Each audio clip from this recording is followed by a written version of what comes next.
Jack had always felt like the city was a cold place. The buzzing streets, the endless sea of faces rushing by, all seemed to blur into one big mass of indifference. For Jack, the world had been a quiet place for a long time now. As a homeless man, every day was just about survival, finding food, a safe place to sleep, and staying out of trouble. There were no dreams, no aspirations. Just the weight of getting by. He had gotten used to the daily grind of life on the streets. At night, he would curl up in a corner of a storefront, the thin blanket he'd found the only thing between him and the harsh winds. The smell of fast food wrappers and the distant hum of cars were his constant companions. Some days felt like they would never end, while others passed in a blur. But none of it mattered. Or at least, that's what he told himself. But today was different. The morning air was sharp, biting at his skin as he sat on the cracked pavement of a city street corner. He leaned back against the cool concrete, his worn-out jacket offering little protection against the chill. Jack's eyes were half closed, exhaustion clinging to him like an old friend.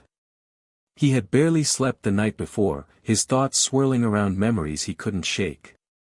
His mind often wandered to the days before everything went wrong, back when he had a family, a home, a job.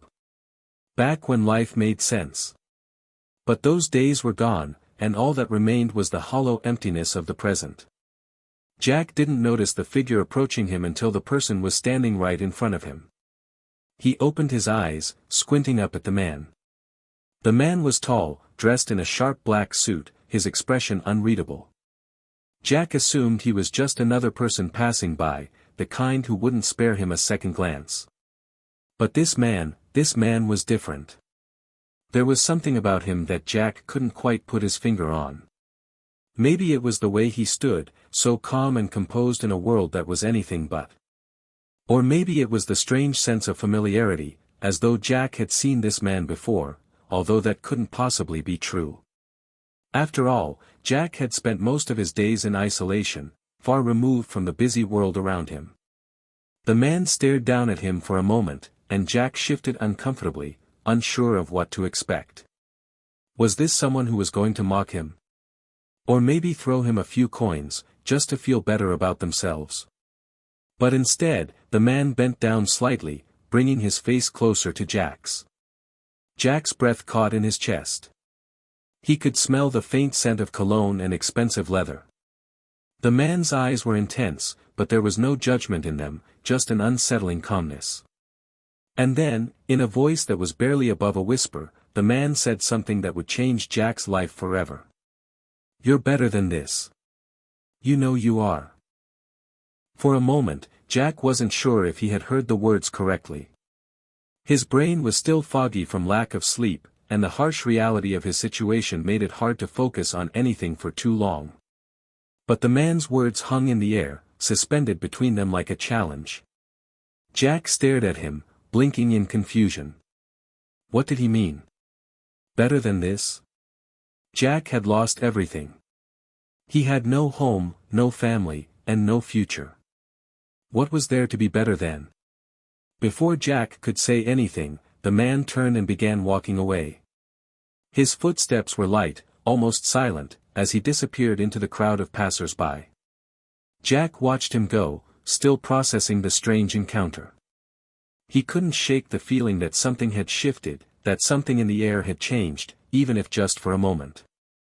As the minutes ticked by, Jack found himself replaying those words over and over in his head, "You're better than this. You know you are." He had no idea who that man was. He had no idea what had just happened. But something about the encounter stirred something deep inside him. A spark, something he hadn't felt in years. It was as though the fog that had clouded his mind for so long was starting to lift. Jack reached into his jacket pocket and pulled out the crumpled piece of paper that had once been his resume. It had been months since he had even considered looking for a job, but as he looked at the faded ink on the paper, he suddenly felt a sense of urgency. He had nothing left to lose. For the first time in a long time, Jack allowed himself to think about the possibility of a different life. A life where he wasn't just getting by, but actually living. But how? How could he go from this, from nothing, to something?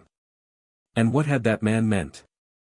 Was it just a kind gesture, or was there something more to it? As Jack sat there, the noise of the city swirling around him, he knew one thing for sure: today was not going to be like any other day. He stood up slowly, feeling the weight of his tired body shift as he straightened himself. The chill of the morning air felt different now, less oppressive somehow. The streets didn't seem as hostile as they had before. And maybe, just maybe, he wasn't so alone after all. The whisper lingered in his ears as he began walking down the street, unsure of where he was going but certain that this was the start of something new. The city had always seemed like an endless expanse of concrete and glass, but for the first time in ages, Jack saw it differently. It was full of possibilities. It was full of chances. And somehow, in the back of his mind, he couldn't help but wonder if he had just been given one of those chances. Maybe, just maybe, it was time to stop being a bystander in his own life. Hit subscribe and leave a comment with where you're watching from. This story might just spark a new beginning. What's one thing that always pushes you forward, even when things get tough? Jack wandered through the streets, the day unfolding before him like a page in a book he'd never read.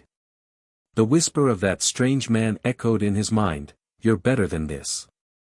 You know you are." It was as if the words had touched something deep within him, something buried beneath layers of pain and regret. He hadn't felt that sense of possibility in years, maybe ever. It was almost as if someone had cracked open a door he didn't even realize was there.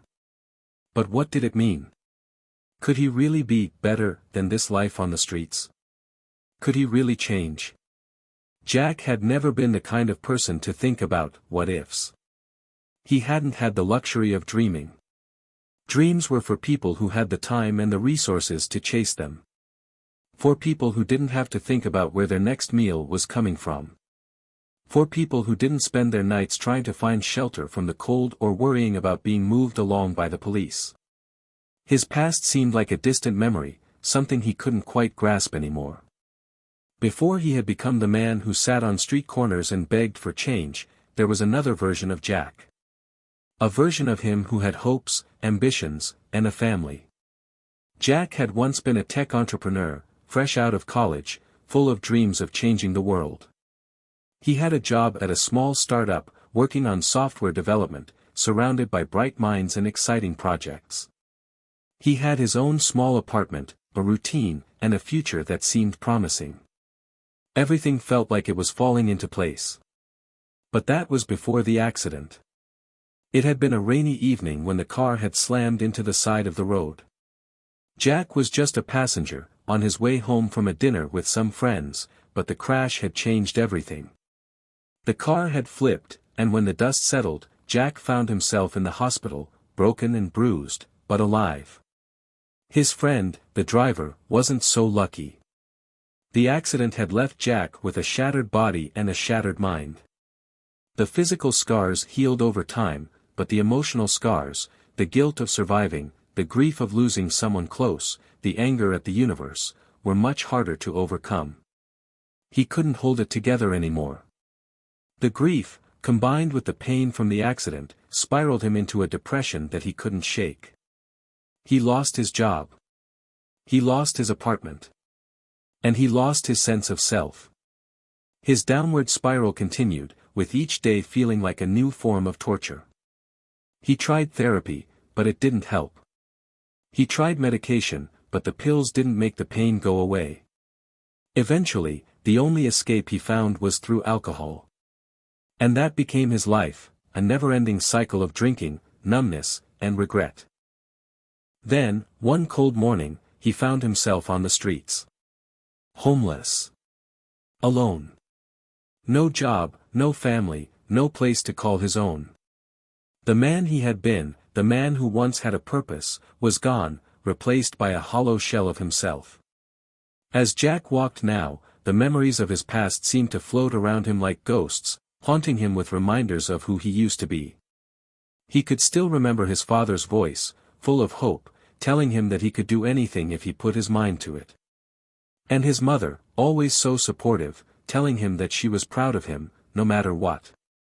They had both passed away years ago, but Jack could still feel their love, even if it only existed in his memories. Now, all he had was the pavement beneath his feet and the cold wind biting at his skin. The voice of the stranger, the man who had whispered to him earlier, seemed to pierce through the fog of Jack's thoughts. "You're better than this." Jack's hands trembled as he stuffed them into his jacket pockets, the sensation of the cold metal of his old, crumpled resume against his fingers reminding him that there was a part of him still alive. There was a part of him that wanted to claw his way out of this hole he had dug for himself. But how? How could he possibly be better than this? Could a man like him, a man who had lost everything, ever find his way back? Jack turned a corner and stumbled upon a small park. It was quiet, the sound of traffic and city life muffled by the tall trees and benches that lined the walking paths. He found an empty bench and sat down, taking a deep breath. The silence was strangely comforting, almost like a break from the chaos in his mind. He looked around, wondering if anyone else could sense the shift inside him. The world was moving at its usual pace, people rushing to and from their destinations, unaware of the internal battle that was waging inside Jack. There was no grand revelation, no sudden epiphany. But in that moment, Jack felt something stirring inside him. Maybe it was just a flicker, a tiny spark of hope, but it was there. He didn't know what the future held, and he certainly didn't know where to start. But for the first time in a long time, he felt the faintest hint of something other than despair. He wasn't sure what that something was, but he was beginning to think that maybe, just maybe, he could find a way back to it. He stood up slowly, his legs feeling weak beneath him, but his heart was a little lighter. The world felt different now, the same world, but somehow less cold. Jack looked at the people walking by, some with their heads down, others chatting with friends. He felt a strange sense of connection to them, as if they were all part of something bigger. Jack's phone buzzed in his pocket, snapping him out of his thoughts. He pulled it out, surprised to see a message from an old contact. It was from Mark, a former colleague from the startup where he had once worked. "Hey Jack, long time no talk. Hope you're doing well. I have some news that might interest you. Let me know if you're free to chat." For a moment, Jack just stared at the message. It had been years since he'd heard from Mark. What could this mean? Was it just a courtesy check-in, or was there more to it? A mix of uncertainty and hope churned inside him. Maybe this was the universe's way of throwing him a lifeline. Maybe, just maybe, this was the beginning of something new. He took a deep breath and typed a quick reply. "I'm free now. Let's talk." As he hit send, Jack couldn't help but feel that this was the first step. The first step toward finding the man he used to be, the man he could be again. Jack stared at the screen of his phone, his thumb hovering over the send button. For a brief moment, he hesitated. Mark had been a colleague, a friend in some ways, but it had been years since they'd spoken. Would it even matter now? Jack had no idea what Mark wanted, or why he was reaching out after all this time. But the words from that mysterious man, the stranger who had whispered to him in the street, still lingered in Jack's mind. "You're better than this. You know you are." That whisper had lit something inside Jack, something he hadn't felt in a long time, hope. Maybe it was the first step, the flicker of a spark he'd been too afraid to see for so long. Maybe this call, this unexpected message from Mark, was a sign. Jack needed to take chances, to act, even if it meant reaching out, even if it meant trusting someone again. He pressed send, and almost immediately, the phone buzzed with a reply. "Great. Let me call you in a few. We've got some exciting stuff to talk about." The words were brief but full of enthusiasm. Mark always had a way of sounding upbeat, even in the darkest times. Jack couldn't help but feel a small lift in his chest. Maybe this was it, the moment that would help him start climbing out of the pit he had fallen into. A few minutes later, the phone rang. "Hey, Jack." Mark's voice was warm and familiar, a contrast to the silence that had filled Jack's world for the last few years. "It's been way too long, man. How have you been?" Jack smiled slightly, despite the heaviness of his circumstances. "I've been, okay," he said, trying to sound casual, though it wasn't much of a lie. "Not great, but I'm getting by. Yeah, I heard some stuff through the grapevine. Listen, I'm glad you reached out. I've got something that might be up your alley," Mark continued, his voice crackling with excitement. "We're launching a new project, something huge in the tech world. We're looking for someone to join the team, and you're the first person who came to mind. You still working in software development, or have you moved on?"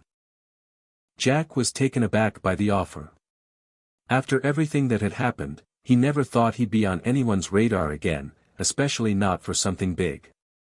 He swallowed hard, trying to steady his racing thoughts.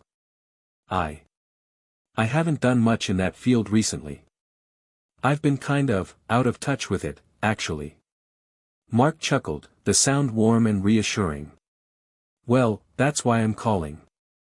You're still one of the best coders I've ever worked with, Jack. This new project? It's cutting-edge stuff. And it could really use someone with your expertise. We're trying to make waves, and we need a big thinker. You up for a challenge?" Jack closed his eyes, trying to wrap his mind around what Mark was saying. A job? A real job? It seemed impossible, yet the more he thought about it, the more it felt like a lifeline he couldn't afford to ignore. "Wait, you're serious?" Jack's voice came out a little raspier than he intended. "I don't even know where to start. I mean, it's been years since I've coded, and I'm not in a good place right now. You might be wasting your time." Mark paused for a moment before speaking again, his voice softer but still full of confidence. "I know it's been a while. But listen, I've been following your story, Jack. I know you've had a rough go of it, but I also know that the Jack I worked with was one of the brightest minds out there. And if anyone can get back into the swing of things, it's you. No one's perfect, man. But I believe in you." The sincerity in Mark's voice hit Jack harder than he expected. It was as if a part of him that had been dormant for so long was waking up. He could feel a slight tremor in his chest, the weight of the moment starting to sink in. Mark's words were exactly what Jack needed to hear, even if he wasn't fully ready to admit it.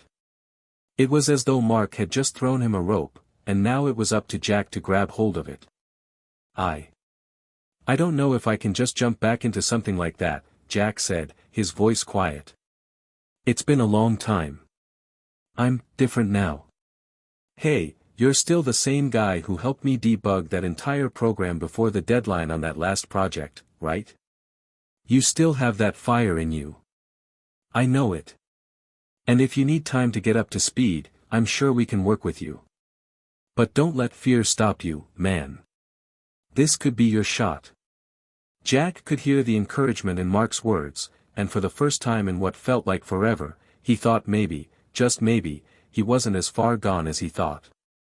"Let me think about it," Jack said, his voice quieter now, uncertainty creeping in. Mark didn't push him. "Of course, take all the time you need. But just know, this could be a way to get back into the world, Jack.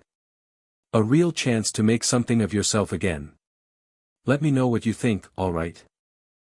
After a brief exchange of pleasantries, Mark ended the call.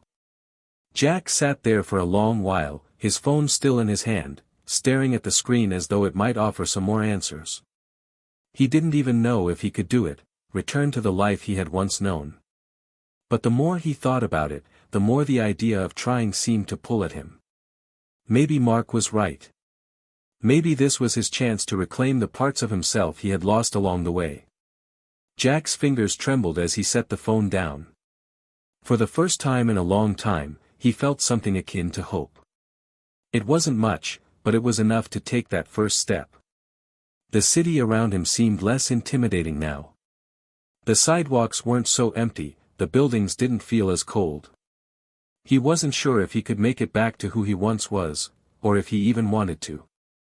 But whatever happened, Jack knew he couldn't stay where he was forever. That man, the one he had been before the accident, was still inside him somewhere. And maybe, just maybe, he could find him again. The world outside was waiting. And for the first time in a long time, Jack was ready to step back into it. The days that followed felt like a blur to Jack. After his call with Mark, a mixture of excitement and dread tangled in his chest, making it almost impossible to focus on anything for long. He couldn't help but replay the conversation over and over in his head. Could he really do this? Could he truly return to a life he thought was long behind him? The city around him seemed unchanged, yet everything felt different to him now. The same streets, the same noise, but now there was a new undercurrent of hope pulling him forward. It wasn't just about surviving anymore. It was about living, about reclaiming something he had lost so many years ago. But where would he even start? Jack didn't have a computer. He didn't have any of the resources he used to rely on. And worst of all, he wasn't sure if his mind could even keep up with the kind of work Mark was talking about. Software development had always come naturally to him, but years of living on the streets had dulled so much of his edge. Would he even remember the code? The terminology? The programs? Jack sighed and ran a hand through his tangled hair. His reflection in the storefront window seemed like a stranger, disheveled, tired, hollow. This wasn't the man he wanted to be. This wasn't the man Mark had believed in. His thoughts were interrupted by a sharp pang of hunger in his stomach. Jack hadn't had a proper meal in days, relying on whatever he could scrounge up from the street vendors or the kindness of strangers. As if on instinct, he walked toward the nearest fast food restaurant. He wasn't in the mood for a long sit-down meal, just something quick to fill the emptiness in his gut. Inside, the smell of fries and grilled burgers wafted through the air. Jack stepped up to the counter, his hands still shaking a little from the uncertainty of his thoughts. "Hey, can I get a burger and fries?" he asked, his voice raspy from the cold. The cashier gave him a quick nod and rang up the order, the sound of the register clicking in the air. As Jack handed over his meager change, he found a small table in the corner, his hands still jittery.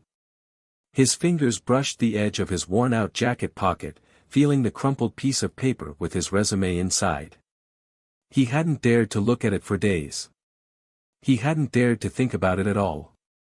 But now, as he sat there with his food in front of him, it seemed like the right moment. He pulled the paper out of his pocket and unfolded it, the corners curling from the wear and tear. There, in faded ink, were the skills and accomplishments of a man he barely recognized anymore. Expert in Java, Python, C++, it read. Led development of a major e-commerce platform with over 2 million active users. It felt like a lifetime ago. He didn't even know where to start anymore. Jack stared at the paper for a long moment, chewing on the end of his burger absent-mindedly. He had spent so much time thinking about how far he had fallen, about how unworthy he felt of a chance like this. The past seemed to loom over him, casting long shadows over the potential of the future. A part of him wanted to toss the resume out, to forget about all of it. He wasn't that person anymore. But another part of him, a quiet voice deep inside, told him he wasn't finished yet. Not if he didn't want to be. Suddenly, a thought hit him. What if he wasn't supposed to be perfect? What if this was just about taking one small step forward? Even if he didn't have it all figured out, maybe he didn't need to. Maybe the first step was all that mattered. With a deep breath, Jack opened his phone and went to his email. He sat there for a few moments, staring at the blank message screen. His finger hovered over the keyboard, unsure. But then, slowly, the words started to form. Hey Mark, it's Jack. Thanks for reaching out. I've been thinking a lot about your offer, and I'd love to talk more about the project. I'm not sure where to start, but I'm ready to give it a try. He paused, his thumb hovering over the send button, the weight of his decision settling in his chest. This was the first real step. It was small, but it was a step. He pressed send, and instantly, a wave of both relief and fear washed over him. For the first time in a long time, he felt like he had control over something. He wasn't just reacting to life, he was taking action. The next few days were a whirlwind of unfamiliarity and uncertainty. Mark got back to him quickly, and they set up a meeting. Jack didn't have an office to go to, no clean clothes to wear. His appearance still reflected the months of living on the streets, but Mark was patient. He offered to meet Jack at a cafe near the park, a public spot that felt neutral and comfortable. As Jack made his way there, he felt a mixture of nerves and anticipation. What would Mark think of him now? Would he be embarrassed? Would he think Jack wasn't worth the trouble? He shook his head, trying to push the self-doubt away. He had taken the first step. That was all that mattered for now. When Jack walked into the cafe, he spotted Mark almost immediately. He was sitting at a small table by the window, a laptop open in front of him. His posture was relaxed, but there was a kind of focused energy about him. Mark stood up when Jack approached. "Hey, man," he said, offering a hand. "It's really good to see you." Jack smiled, shaking Mark's hand. The warmth of the gesture felt genuine, and for the first time in what felt like forever, Jack felt a small flicker of connection. Like maybe, just maybe, things could change. They sat down, and Mark wasted no time diving into the details of the project. "So, this is something big. We're trying to revolutionize the way people interact with AI in everyday life," he said, his eyes bright.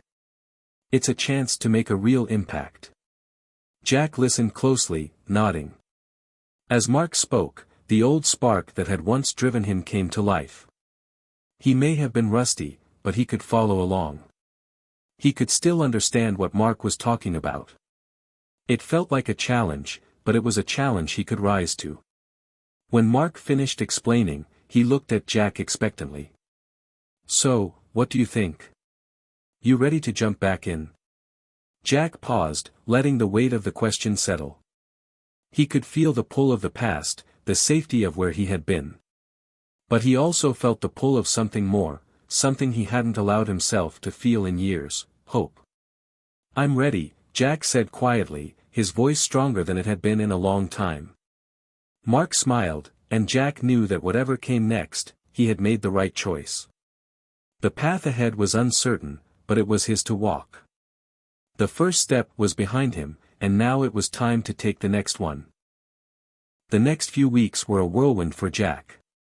The meeting with Mark had sparked something inside him that he had forgotten existed. As Mark outlined the details of the project, Jack was both intimidated and exhilarated. There were late nights spent relearning coding languages, familiarizing himself with new technologies that had emerged since he'd last worked in the field, and slowly rebuilding his confidence. But it wasn't all smooth sailing. There were moments when Jack questioned whether he had made the right choice. He had been out of the loop for so long, the gap in his experience seemed insurmountable at times. There were days when his mind felt sluggish, as if it was trying to catch up with the pace of the world around him. And then there were the memories. They crept up on him when he least expected them, like shadows in the corners of his mind. The early days of his career, the rush of accomplishment, the pride of solving complex problems, the way his future had seemed so bright. He remembered the thrill of pushing boundaries, of designing software that could change the world.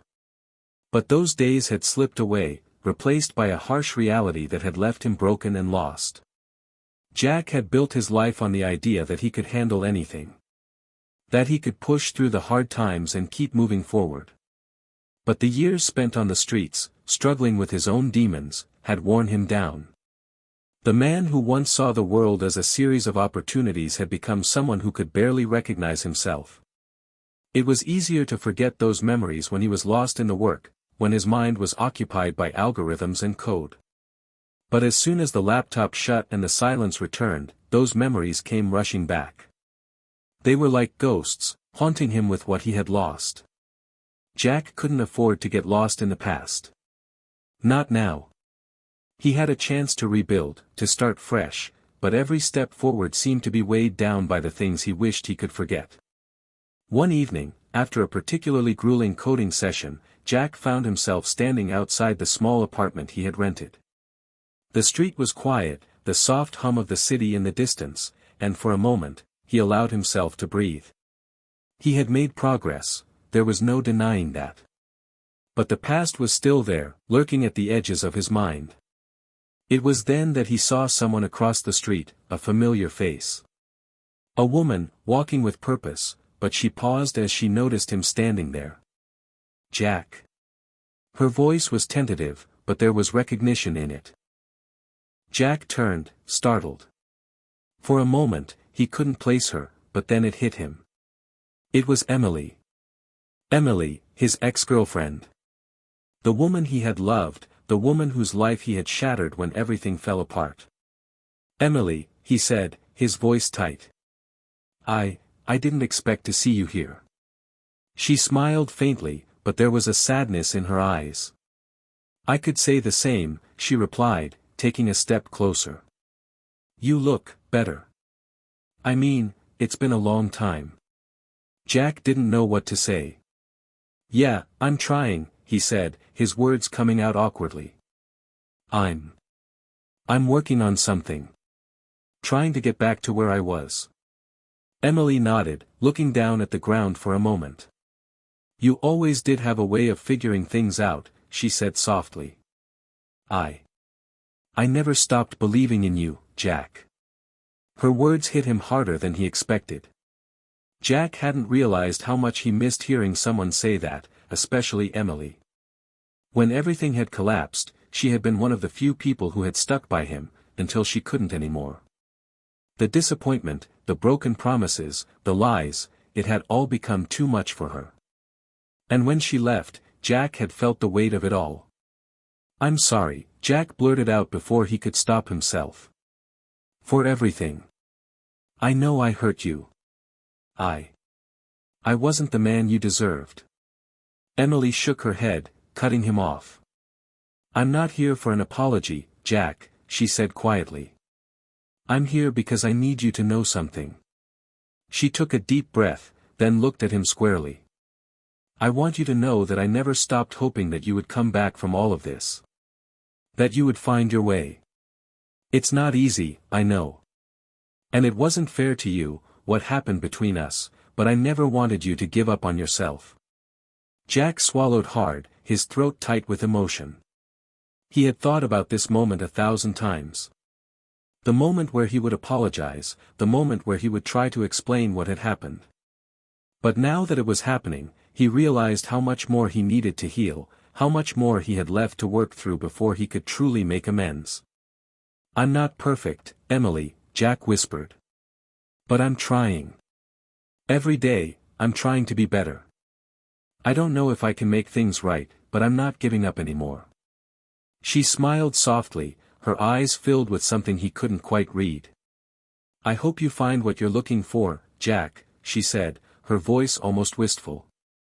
But don't do it for me. Do it for you. You've got to find your own way back. With that, she turned and walked away, leaving Jack standing there in the quiet night. Her words echoed in his mind, reverberating through his chest like a distant thunderstorm. Do it for you. Jack stood there for a long time after she left, staring at the empty street. For the first time in years, he felt like he was standing at the edge of something. The past was heavy, but he had never been more aware of the truth that Emily had spoken. He had to do this for himself. That night, Jack sat at his small kitchen table, staring at his laptop. His mind was still swirling with emotions, but there was a clarity to it now. He wasn't trying to fix the past. He wasn't trying to please anyone, not even Emily. This wasn't about anyone else. This was about him. Jack closed his eyes, took a deep breath, and opened his coding program. It was time to face the future. The past was behind him, and the only thing that mattered now was the next step. He had already taken it once, reaching out to Mark. And now, he was ready to take it again. He started typing. The future wasn't certain. But for the first time in a long time, Jack felt like he could finally begin to rebuild his life. And he was ready to fight for it. The days that followed were a mixture of intense focus and quiet self-doubt, but there was one undeniable fact: Jack was moving forward. Slowly but surely, he was reconnecting with the world he had once been part of. It wasn't easy. There were moments when the weight of the past threatened to pull him back, but he fought through it, one small step at a time. Mark had been a constant source of encouragement. He checked in with Jack regularly, offering advice, troubleshooting code issues, and reminding him of how far he had already come. The project was starting to take shape, and Jack's mind, though still clouded by his history, began to clear as he re-engaged with something he loved. But as much as Jack was gaining momentum in his work, there were still the shadows of his former life that lurked at the edges of his thoughts. The isolation, the desperation, the days of endless wandering with no purpose, those memories seemed to resurface when Jack was alone, in the stillness of his rented apartment at night. But he had learned to fight back against them. When he felt those moments of doubt creeping in, when the temptation to shut down and hide away became too strong, he would grab his phone and check in with Mark. Or he would dive back into his work, trying to make something meaningful out of the scattered pieces of his life. One morning, as Jack sat at his computer, reviewing the latest code for the project, there was a knock at his door. Startled, he stood up and walked over, peering through the peephole. Standing there, holding a small paper bag, was someone Jack hadn't expected to see. "Hey, Jack," Emily's voice came through the door. "I know we didn't leave things on the best note the other day. But I figured you might need this." Jack's heart skipped a beat. He opened the door, not sure what to expect. Emily stood there, looking as composed as ever, but there was a softness to her that made Jack's chest tighten. "I brought you some breakfast," she continued, holding out the bag. "I remembered how much you liked those cinnamon rolls from the bakery down the street." For a moment, neither of them spoke. Jack wasn't sure how to respond. The weight of their past was still there, between them, but there was something else now, a new understanding, perhaps. "Thanks," Jack finally said, taking the bag. "You didn't have to do that." "I know," Emily replied, a hint of a smile on her face. "But I wanted to." Jack stepped aside, allowing her to enter. They stood in a small kitchen area, neither quite sure how to bridge the gap that had formed between them. Jack noticed how much she had changed, how much more confident she seemed. It wasn't just the years, it was the life she had built since walking away from him. "I'm working on something," Jack said, awkwardly trying to change the subject. "It's a big project. I'm not sure where it's going yet, but it feels like I'm getting closer." Emily nodded, her expression soft. "I can see that," she said quietly. "I've been hearing good things about you. People in town are starting to talk about your project. It's nice to see you doing something you care about again." Jack felt a rush of gratitude toward her. The weight of his shame had been heavy enough for years, but hearing that others were noticing his efforts, even from a distance, gave him a small spark of hope. "Thanks," he said, his voice sincere. "I'm really trying to make it work." For a moment, there was a comfortable silence between them, the kind they used to share when they were together. It wasn't uncomfortable, but it wasn't entirely easy either. Their past was still there, an unspoken presence. Emily broke the silence, her voice more serious. "I wanted to say something, Jack. I know we haven't really talked much since, well, everything that happened. But I've been thinking a lot about you. And I want you to know that I'm proud of you. Whatever happens with this project, I think you're going to do great things." Jack looked at her, taken aback by the sincerity in her words. He hadn't expected this, a part of him still carried the weight of their breakup, the way things had ended. But here she was, offering him her support. "I don't know if I deserve that," Jack said quietly, a lump forming in his throat. "I messed up. I was selfish, and I hurt you. And I'm still trying to make it right." Emily placed a hand on his arm, her touch gentle but firm. You can't change the past, Jack. But you can change who you are today. And from what I see, you're already doing that. Jack felt a lump rise in his throat, but this time it wasn't shame, it was gratitude. Emily had always been a light in his life, even when he couldn't see it. And now, for the first time in years, he felt like he was starting to find his own way back to the light. Thank you, Emily, he said, his voice thick. I won't let you down. I won't let myself down. She smiled, a real smile, the kind that reached her eyes. I know you won't. After a few more minutes of talking about small things, the city, mutual friends, memories of better times, Emily stood to leave.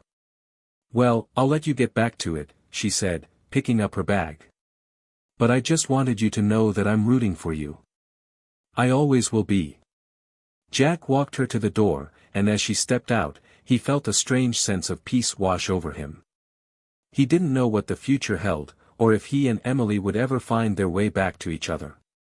But one thing was certain, he was no longer the man who had walked away from everything. He was a man determined to rebuild, to find a future he could be proud of. As Jack closed the door behind him, he felt lighter than he had in years. The weight of the past, though still there, no longer had the power to hold him down. The first step had been difficult. The second step, even more so. But now, with the project underway, with Emily's words still fresh in his mind, Jack was ready to face whatever came next. And maybe, just maybe, he was ready to forgive himself. Jack returned to his desk and opened up his laptop. The work was still challenging, but it no longer felt impossible. It felt like a new beginning, a fresh start. The road ahead was uncertain, but for the first time in a long time, Jack felt like he was walking it with purpose. The project with Mark was moving forward. The code was improving, the ideas were flowing, and Jack's mind was sharpening as he immersed himself in the work. It was time to let the past go and focus on the future. Whatever happened next, Jack was ready to face it head-on. The days flew by in a blur of code, meetings, and small victories. Jack had thrown himself into the project with Mark, and while it was exhausting, it also felt like the only thing that made sense in his life right now. He was constantly learning, adapting, and for the first time in years, Jack was starting to feel like he was back where he belonged. The past, though always lingering in the background, wasn't as overpowering as it used to be. His routine was simple but effective. Wake up early, make a strong cup of coffee, dive into his code, and work late into the night. Jack found solace in the patterns of his new life. There were no surprises, no distractions. It was just him, his work, and the steady progress he was making. But sometimes, even when you think you have everything under control, life has a way of throwing you off course. It happened on an ordinary Wednesday morning, a few weeks after his conversation with Emily. Jack had just finished a long night of coding, and as he sat back in his chair, rubbing his eyes, his phone buzzed with a notification. At first, he ignored it, another email, probably a reminder for a meeting or a task he'd already completed. But then the subject line caught his attention: "You've been nominated for a tech innovation grant." Jack blinked, rubbing his eyes again as if trying to make sense of the message. He tapped the email open, and his heart raced as he read the contents. It was an official nomination for a prestigious tech innovation grant that would allow Jack to bring his project to life on a much larger scale.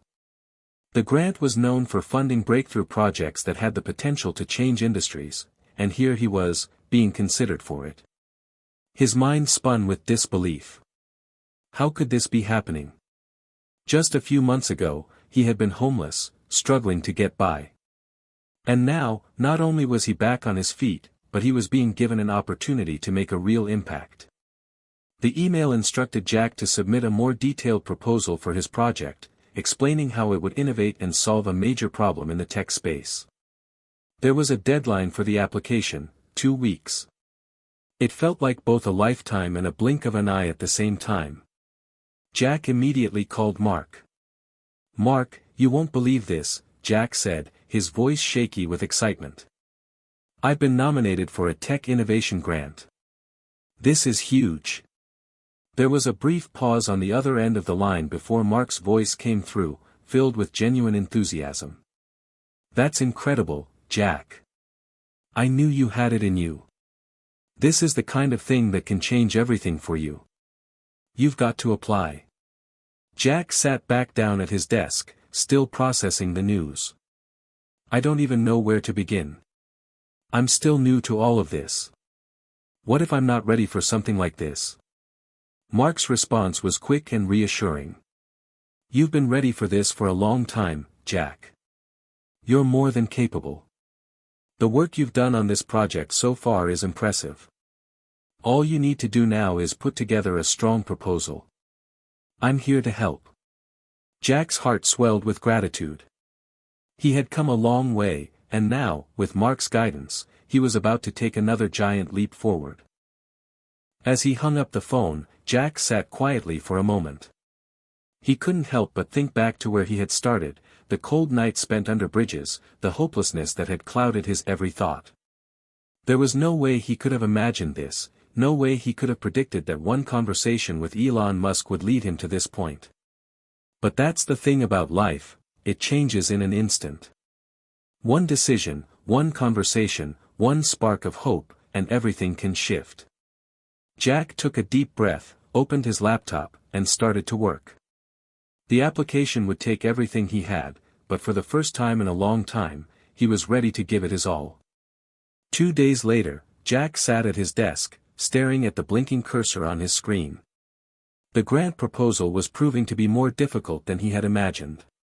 He had written about the project's potential impact, but something didn't feel right. It needed more. The words weren't coming together in a way that made him feel confident. His mind wandered as he stared at the screen, lost in thought. What if they didn't believe in him? What if they didn't think his project was as innovative as he thought it was? What if this was just another pipe dream that would never come to fruition? Jack ran a hand through his hair, feeling the familiar wave of self-doubt creep in. He had come so far, but sometimes it felt like he was still that guy who didn't deserve a chance. There was a knock at the door. Jack stood up, wiping his hands on his jeans, and walked over to the door. To his surprise, it was Emily again. I hope I'm not interrupting, she said with a smile, holding up a cup of coffee. I thought you might need a little pick-me-up. Jack couldn't help but smile back.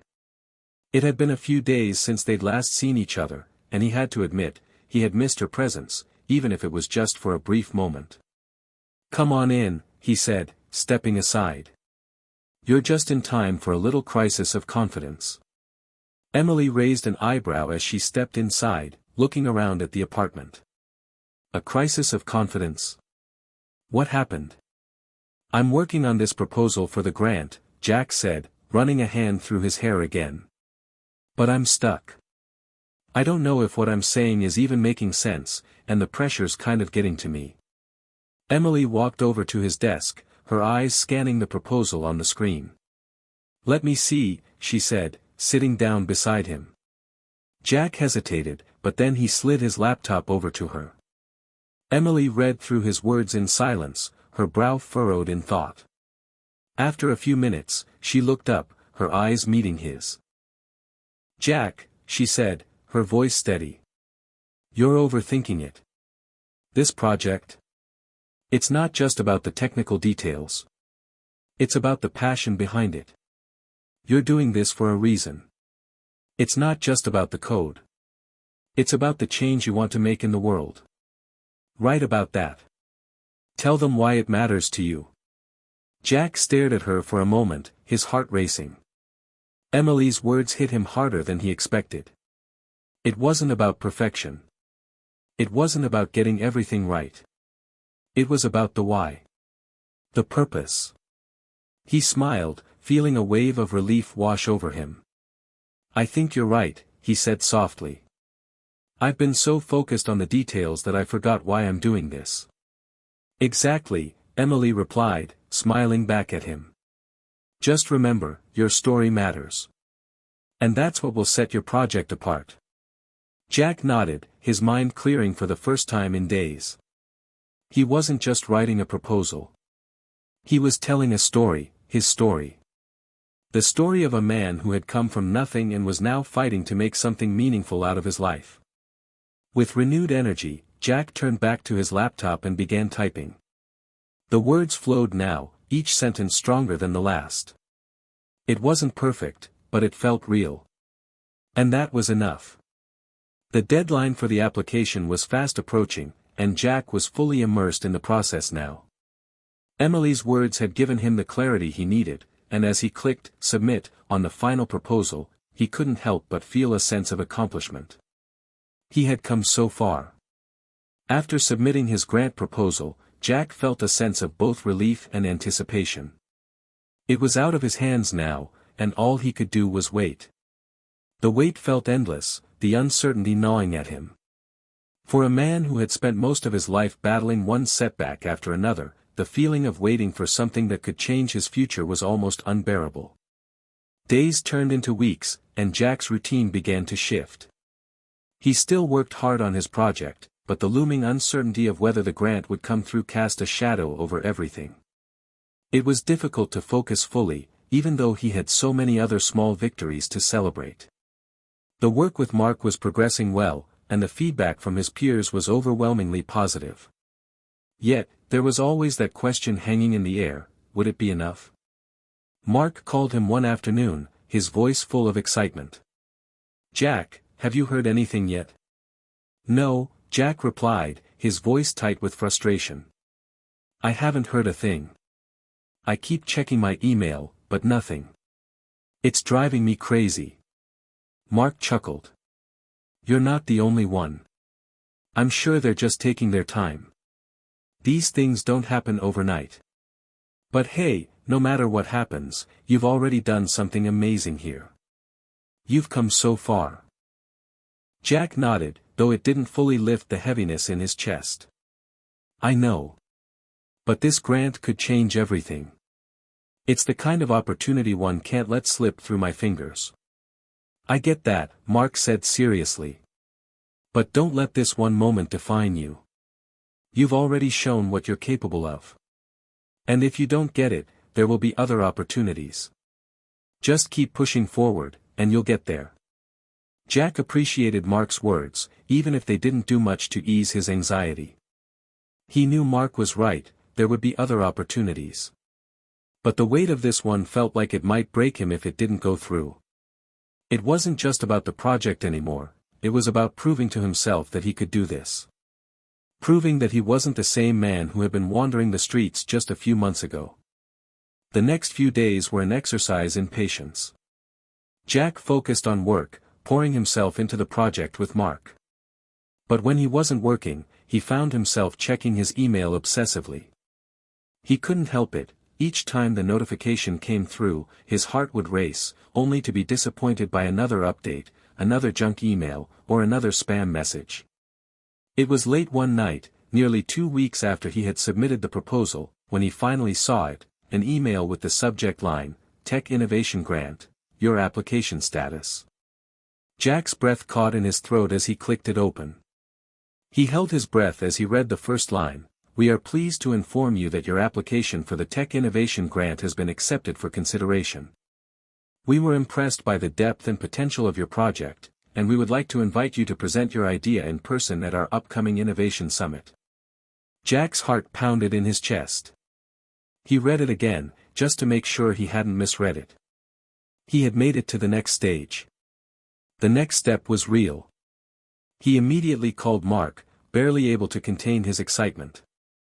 "Mark, you're not going to believe this," Jack said breathlessly. "I made it to the next round. They want me to present at the Innovation Summit.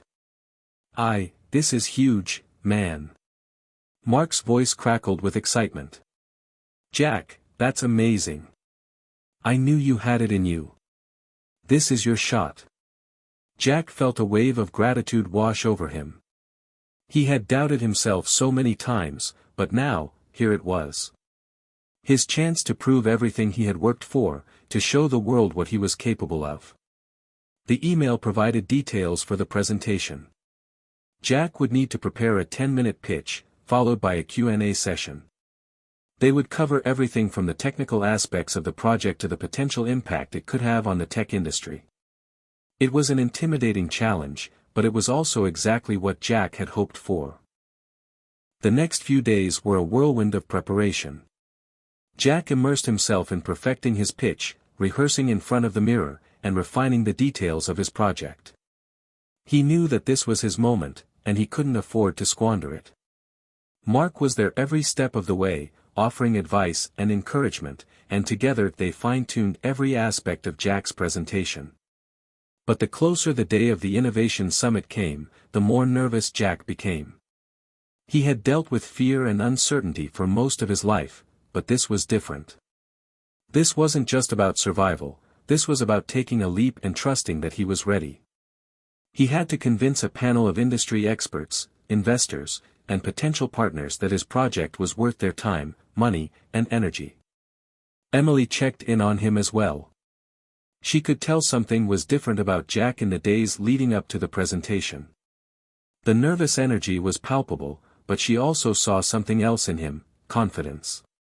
The kind of quiet strength that came from knowing that no matter what happened, he had already accomplished more than he ever thought possible. "You're going to do great," Emily said one evening as they sat on the balcony of Jack's apartment, watching the city lights below. "I can see it. You've come so far, and you're ready for this. Just remember why you're doing it. It's about more than the grant. It's about your story. People are going to connect with that." Jack smiled, feeling her support wash over him. "Thanks, Emily. I don't know what's going to happen, but I'm going to give it everything I have." The morning of the Innovation Summit arrived, and Jack woke up with a mix of nerves and determination.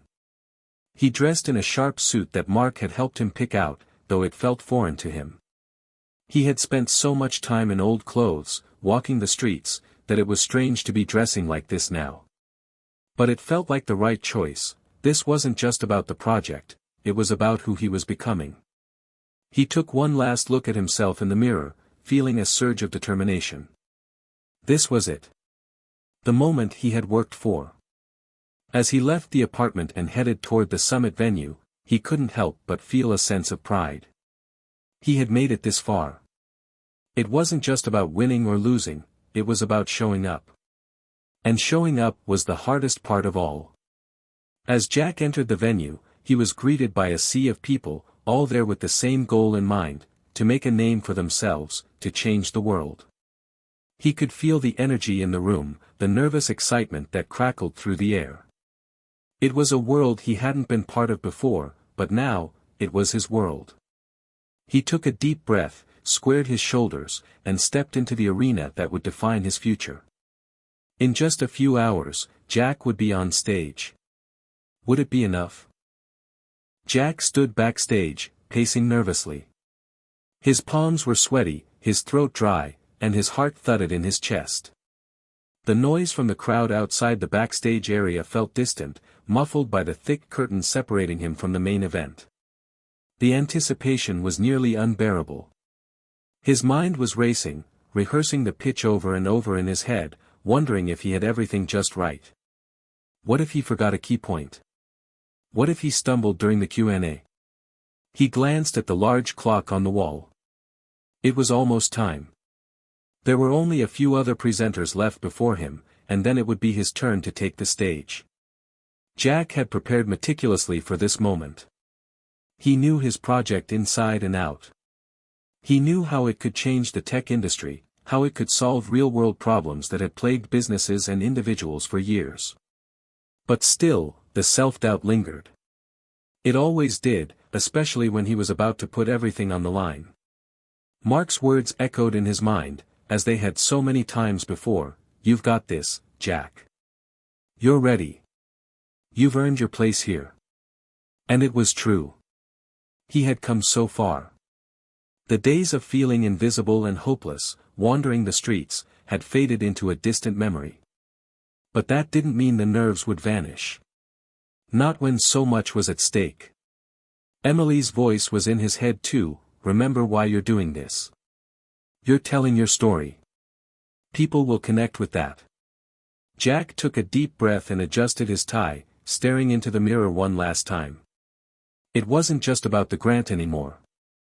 It was about his journey. It was about showing the world, and most importantly, himself, that he could do something meaningful. That he could be the change he'd always dreamed of. A tap on his shoulder broke his focus. Jack turned to find Mark standing behind him, grinning.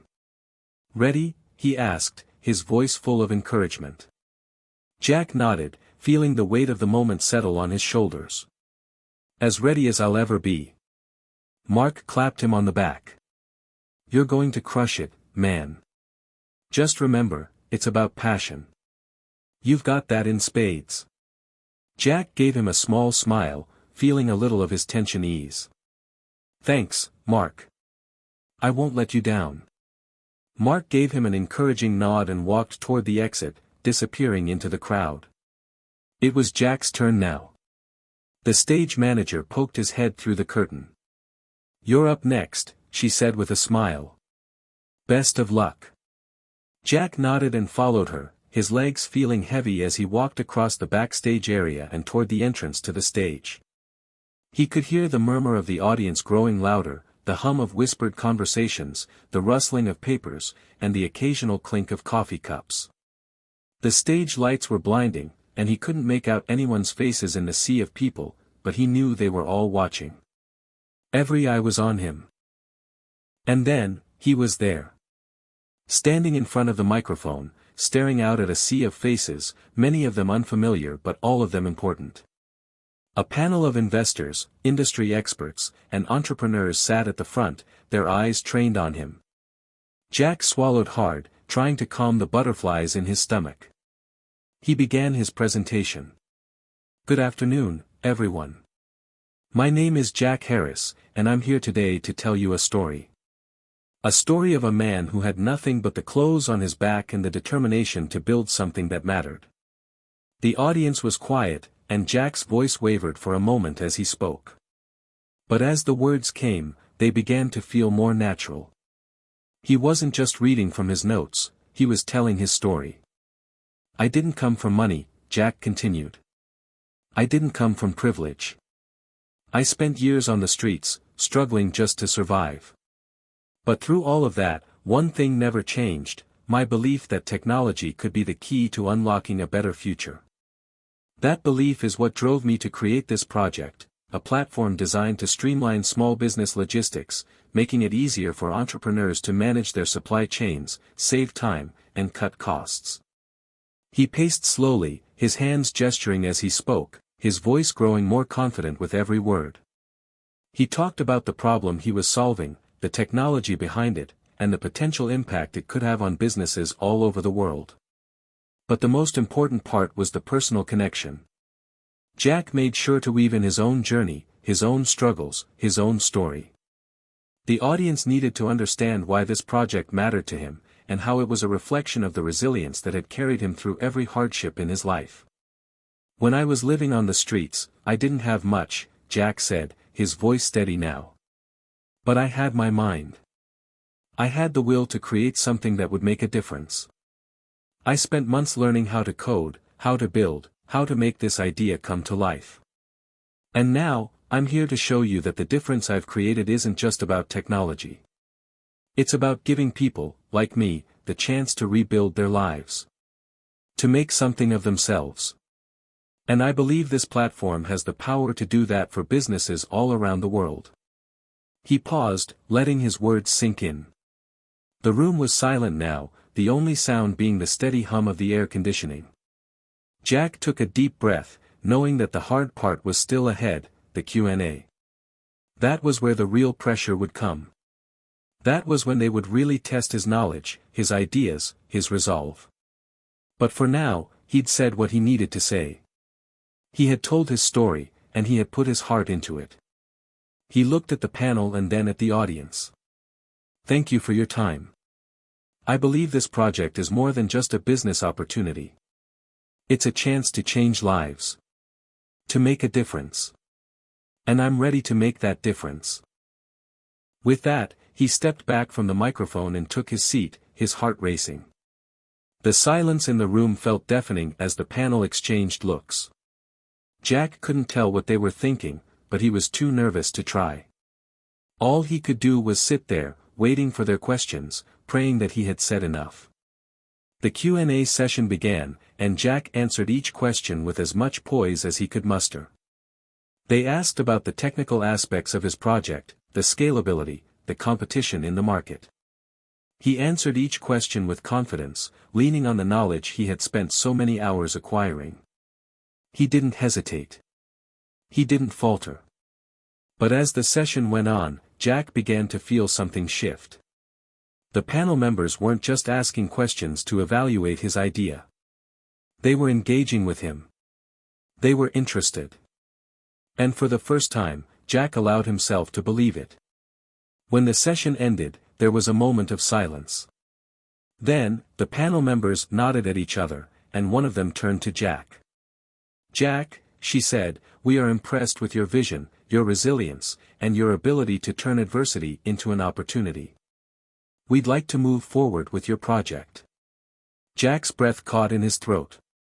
He could hardly believe it. "You mean?" The panel member smiled. "Yes. You've earned this opportunity. Congratulations." For the first time since he had walked onto that stage, Jack felt a weight lift off his shoulders. He had done it. He had taken his chance, and it had paid off. He had proven to himself that he wasn't just a guy who had been homeless. He was a man with a future that was just beginning. As he stepped off the stage, Jack took a moment to look around. He had done it. He had come full circle. The man who once had nothing was now walking into a future filled with limitless possibilities. It was just the beginning. Jack's world felt like it had changed in the blink of an eye. One moment, he was walking into the Innovation Summit as an underdog, uncertain of what lay ahead, and now, he was walking out with a future that seemed full of promise. The panel had accepted his project, and the next steps were set in motion. The excitement was overwhelming, but so were the new challenges. As he walked out of the venue, a sense of disbelief washed over him. It wasn't just the grant he had won, but the validation, a recognition that he, Jack Harris, was someone who could make a difference. Someone who had earned his place in the world of innovation and entrepreneurship. He reached for his phone and quickly dialed Mark's number. He barely let the phone ring before Mark picked up, his voice full of anticipation. "Jack. What happened?" "I got it," Jack said, his voice thick with emotion. "I got the grant. They're moving forward with my project. They believe in it." There was a long pause on the other end of the line, and then Mark shouted in pure excitement. "Yes. I knew it. I knew you could do it." Jack smiled, feeling a rush of pride and relief. "I don't even know how to process this, Mark. This is crazy. Take it in, man. You've earned it. But don't let it stop there. This is just the beginning. You're going to need to get ready for the next level." Jack's smile faded slightly. Mark was right. The journey wasn't over, it was just shifting gears. The hard work was far from done. The Innovation Summit was a huge accomplishment, but now, he had to scale his project, make it a reality. And that would require everything he had, everything he'd learned from his own struggle. In the days that followed, Jack barely had time to breathe. His inbox flooded with messages from investors, business partners, and media outlets. Everyone wanted a piece of the action. They wanted to know how his project would work, how it could change the market, and how they could get involved. But Jack wasn't sure if he was ready for all of this. He had always been the outsider, the one who didn't quite fit in. Sure, he had built something incredible, but the thought of now stepping into the world of investors and high-stakes business made his stomach twist. He didn't want to lose the essence of the project, the mission that had driven him in the first place. One afternoon, Emily met him for coffee, sensing that something was weighing heavily on him. They sat in a quiet cafe near the park, and Jack, feeling the weight of everything, finally opened up. I don't know, he said, stirring his coffee absently. It's all happening so fast. All these investors want a piece of the project, but I'm scared. I'm scared I'll lose control of it, that it'll become something I don't recognize. Emily listened quietly, then gently placed her hand on his. Jack, I get it. You fought so hard to get here, and I know you're afraid of losing that. But look at how far you've come. You've already proven that you can make things happen. And the people who want to invest, they believe in you, not just the project. They see what you've built, and they see the vision you have for the future. But that doesn't mean you have to let go of what matters. Jack looked at her, grateful for her unwavering support. I need to figure out what's next. I need to figure out how to keep this project true to who I am, to my journey. I can't let it become just another business. Emily smiled softly.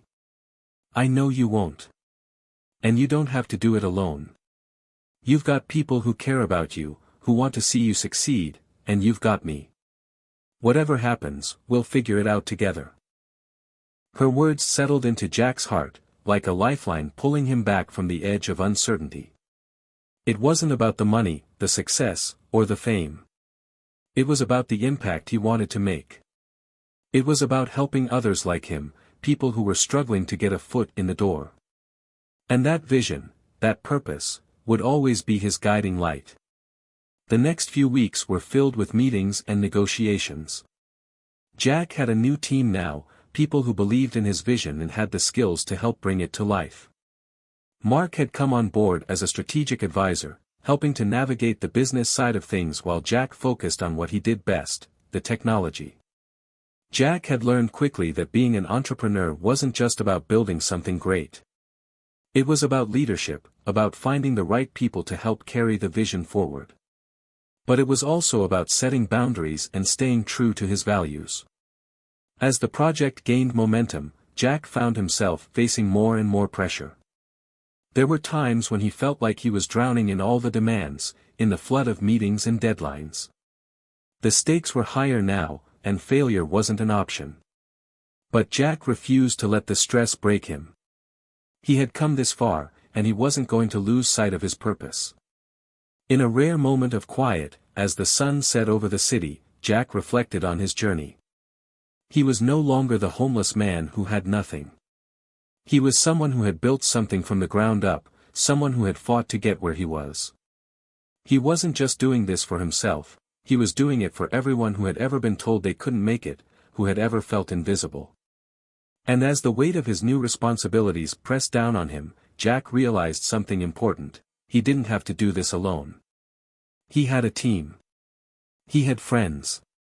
He had Emily. And most of all, he had a vision. That vision would guide him through the hard times, through the moments of doubt and fear. He had come so far, and he wasn't about to let it slip away. The next chapter of his journey was just beginning. Jack didn't know what the future held, but he knew one thing for sure: he was ready to face it. He had made it this far, and nothing could stop him now. As Jack stood looking out over the city, his heart filled with a sense of peace that he hadn't felt in a long time. No matter what happened next, he had proven to himself that anything was possible. He had the power to change his own life, and maybe, just maybe, he could help others do the same. And that, to him, was worth more than any business deal, any financial success. It was the beginning of something much bigger than a project. It was the beginning of a movement. And Jack Harris was just getting started. Hit subscribe and leave a comment with where you're watching from. This story might just spark a new beginning. What's one thing that always pushes you forward, even when things get tough? The days following the summit were a whirlwind for Jack.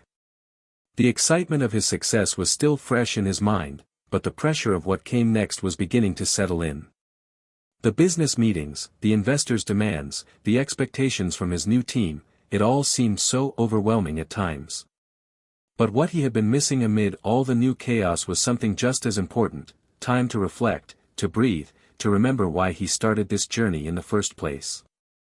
He sat in his small apartment one evening, staring out the window. The city buzzed with life below him, but up here, in the stillness of his own thoughts, Jack felt alone. The hum of his phone broke the silence. A message from Emily popped up on the screen: "We need to talk." Jack's stomach tightened. They had spoken earlier that day, and everything seemed fine, but he knew that Emily rarely sent messages like that unless something was bothering her. He quickly typed back, "What's going on?" A few minutes passed before Emily responded, "It's about the project, and some things I've been thinking about. Can we meet?" The uncertainty in her words hit him hard. Emily had always been his steady rock, the person he could trust no matter what. But if she was feeling uneasy, something had to be wrong. Jack rubbed his forehead, trying to shake off the growing sense of dread. He had enough stress in his life without worrying about his closest friend. He agreed to meet her the next day, and that night, as he lay in bed, Jack couldn't help but wonder what it all meant. Was everything he was building, all the sacrifices, all the hard work, worth it? Or was he sacrificing something he couldn't get back? The next afternoon, Jack met Emily at the same cafe they had spoken at a few weeks ago. She was already sitting at a table by the window, a cup of coffee in front of her, though she wasn't drinking it. She looked distant, her usual spark subdued. As soon as Jack walked in, he knew this conversation would be different. "Hey," Jack said gently as he sat down across from her. "Hey, Jack," Emily said, forcing a smile, but it didn't reach her eyes. "We need to talk about something serious." Jack nodded, feeling the weight of her words. "What's going on? Is everything okay with the project? I know things have been moving really fast lately." Emily shifted in her seat, a deep sigh escaping her lips. "It's not the project itself. It's you. I think you've been so focused on getting everything right, on making it all happen, that you've lost sight of something important, yourself." Jack frowned, confused. "I don't understand." She looked him in the eyes, her gaze both loving and concerned. "You've been pushing yourself so hard. You've gone from being homeless to leading a successful project, but in all that time, you haven't really allowed yourself to rest or recharge. You're burning out, Jack, and you don't even realize it. You're so caught up in making this project a success that you're neglecting yourself." Jack felt a lump form in his throat. It was hard to hear, but she was right. He had been so consumed with the idea of success that he had forgotten the basics. His health, his mental well-being, even his relationships, had taken a back seat. He wasn't taking care of himself the way he needed to. "I know you're right," Jack said quietly. "But everything's moving so fast, Em. I don't have time to stop. I can't let anyone down now, especially not after everything that's happened. I've come so far. What if I fail?" Emily leaned forward, her voice gentle but firm. "Jack, failure isn't the worst thing that can happen. You've already proven so much. But if you don't take care of yourself, that's when things will start to fall apart. Your project won't be sustainable if you're not healthy enough to keep going. You need to find a balance." Jack took a deep breath, letting her words sink in. The thought of slowing down seemed foreign, almost impossible, but he knew that Emily was right. If he didn't slow down and take a step back, he might lose more than just the project. He could lose everything that mattered. Later that week, Jack took the first step toward the balance Emily had talked about. He booked a weekend away, a retreat in the mountains where he could disconnect from the world, clear his head, and recalibrate. It wasn't about running away from his responsibilities, it was about giving himself the space to think clearly. The retreat was quiet, serene. As Jack hiked through the forest trails, he felt the tension slowly start to loosen. The air was fresh, the sounds of nature were calming, and for the first time in months, he could hear his own thoughts without the noise of meetings, phone calls, and constant pressure. He spent hours reflecting on his journey. The early days on the streets, the nights spent wondering if he would ever catch a break. The support from Emily, Mark, and others who had believed in him when he didn't believe in himself. The project that had started as an idea and turned into something that could change the world. But now, in the stillness of the mountains, Jack realized something profound. The world had changed, but so had he. He wasn't the same person who had walked into that summit all those months ago. He had a vision now, a purpose that was far bigger than just himself. But he also realized that his journey wasn't about perfecting everything to the point of exhaustion. It was about finding peace, balance, and purpose. He thought about his next steps. How could he scale the project and stay true to the vision he had, while maintaining his own health and happiness? He didn't feel the need to do them all at once. What mattered now was taking things one step at a time and making sure he wasn't just building something for the world, but also building a future for himself. His journey was far from over, but it was no longer about survival, it was about growth. By the time Jack returned from the retreat, he felt refreshed. He'd given himself the space to think, to breathe, and to find a deeper sense of clarity. It was clear that he needed to make changes, not just for his project, but for his own well-being. The drive to succeed had always been there, but now he knew that success wasn't just measured in achievements and accolades. It was about balance, self-care, and the relationships that mattered. When he returned to his team, Jack was different. More present. More intentional. And he was ready to have the hard conversations that had been hanging over his head for too long. He knew he couldn't do this alone, and he didn't want to. As he gathered his core team together for a meeting, he shared his thoughts, his vision for both the project and for his personal growth. "Look," he said, standing before them, "I know we've been pushing hard to make this project work, but I've realized that we need to be more than just a team of people working towards a goal. We need to be a team that supports each other, takes care of ourselves, and does things the right way, because when we take care of ourselves, we can take care of the project." He paused, letting his words sink in. There was an unspoken understanding in the room. Everyone had felt the pressure, the strain of pushing beyond their limits. But now, they were ready for a new approach. They weren't just a group of people working for success. They were a team, a family, working towards something bigger than all of them. Mark spoke up first. "I think you're right, Jack.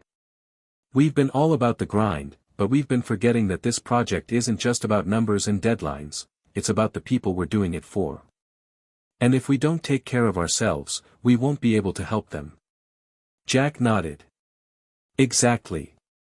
And that starts with us. We need to make sure we're supporting each other, checking in, making sure we're not burning out. We've got a great opportunity here, but we won't do it justice if we sacrifice everything else for it."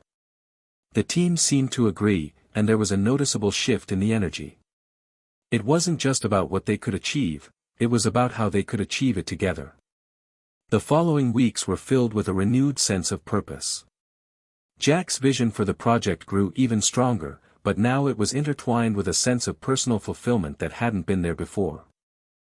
He was learning to delegate more, to trust his team, and to ask for help when he needed it. It wasn't easy, but it was working. And while Jack was focused on building the project and the future he'd dreamed of, he didn't forget about the lessons he'd learned. He made time for the things that mattered, his health, his relationships, and the people who had supported him from the very beginning. He spent more time with Emily, with Mark, and with the new team members who were quickly becoming friends, not just colleagues. One evening, as the project was starting to gain more traction, Jack found himself sitting with Emily again, in the same cafe where they'd had so many heart-to-hearts. He was reflecting on how far he'd come, and he couldn't help but feel a deep sense of gratitude. He said, looking across the table at her, "I don't think I'd have gotten here without you. You were there when I had nothing. You were the first person who believed in me. And even now, with everything changing, you're still here, supporting me." Emily smiled, her eyes warm. "I always will be, Jack. You've always had it in you, you know. You just had to find the right moment, the right people, and the right path. I'm proud of you." Jack smiled back, feeling a lump form in his throat. The words meant more to him than he could express. He wasn't just grateful for Emily's support. He was grateful for her unwavering belief in him, in his potential. She had never given up on him, and now, neither would he. The next chapter of Jack's journey was set to be even more challenging. The project was gaining momentum, and there were new opportunities on the horizon. But now, with the right team, the right mindset, and the right support, Jack knew that he was ready. This wasn't just about building a business anymore, it was about creating something meaningful, something that could truly make a difference in the world. And he was going to do it, not just for himself, but for all the people who had once been like him, lost, struggling, and unsure of how to move forward. As he looked to the future, Jack felt a sense of peace. He was on the right path. He didn't have all the answers, but he knew that the most important thing was to keep moving forward, one step at a time. The world had changed for Jack, and in turn, he was changing the world. But now, it wasn't just about surviving the storm. It was about learning to dance in the rain. And Jack Harris was finally ready to do just that. The weeks following Jack's decision to recalibrate his life and project were filled with both challenges and small victories. The project was expanding rapidly, but with that expansion came growing pains, pressures from investors, increasing demands on the team, and the delicate balance of personal and professional life that Jack was still trying to figure out. It was one thing to have the idea and the drive, but it was entirely another to keep up with the expectations that came with success. As the project took off, Jack found himself facing the realities of leadership. He wasn't just managing the logistics of the project anymore, he was managing people. And with that came difficult decisions, sleepless nights, and the pressure of knowing that every move he made could have lasting consequences. The burden of responsibility weighed heavily on him, but it was also pushing him to grow in ways he never imagined. One late evening, Jack found himself at the office, going over a pile of contracts and financial projections. He had promised himself that he wouldn't fall into the same trap of overwork that he had before, but he couldn't help it. The pressure was relentless. His phone buzzed on the desk, and he glanced at the screen. It was Emily. "How are you holding up?" the message read. Jack hesitated, knowing he wasn't doing well. He had barely slept the past few nights, his mind constantly racing with thoughts of how to keep everything moving forward. But he also didn't want to worry Emily. She had always been there for him, and he didn't want to add to her concerns. "I'm good. Just busy. A lot to manage right now." The response came almost immediately, "Jack, don't lie to me. I know you. Come on. Let's talk." Jack sighed. He couldn't keep pretending everything was fine. He needed to talk to someone who understood him better than anyone else. He put down his work, grabbed his jacket, and headed out to meet Emily. They met at their usual spot, a cozy bar just a few blocks from the office. The warmth of the place was a stark contrast to the coldness of Jack's growing anxiety. Emily was already there, her dark eyes thoughtful as she looked up from her drink when Jack sat down. "You're pushing yourself too hard," Emily said without preamble, her voice calm but firm. "I can see it. You're overworked, overstressed, and you're burning out. Again." Jack rubbed his eyes, feeling the exhaustion hit him all at once. He had been holding it together, but now, with Emily's words, it was all too much. "I don't know how to stop, Em. There's always something else to do. The investors want more. The team needs more. And I'm scared of what will happen if I don't give them everything I've got." Emily reached across the table, placing her hand over his. "I get it, Jack. But you can't do it all. You have to trust your team. And most importantly, you need to trust yourself." Jack stared at her, the weight of her words settling on him. He had never been good at asking for help. He had always done everything on his own, driven by the belief that if he didn't, he'd fail. But now, he realized that this was a lesson he hadn't fully learned yet. Leadership wasn't about doing it all yourself. It was about delegating, trusting others, and allowing yourself to lean on the people who cared about you.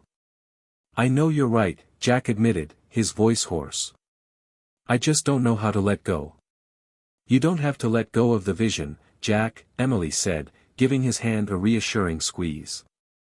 But you do need to let go of the need to control every detail. You've built a great team. Trust them to help you carry the weight.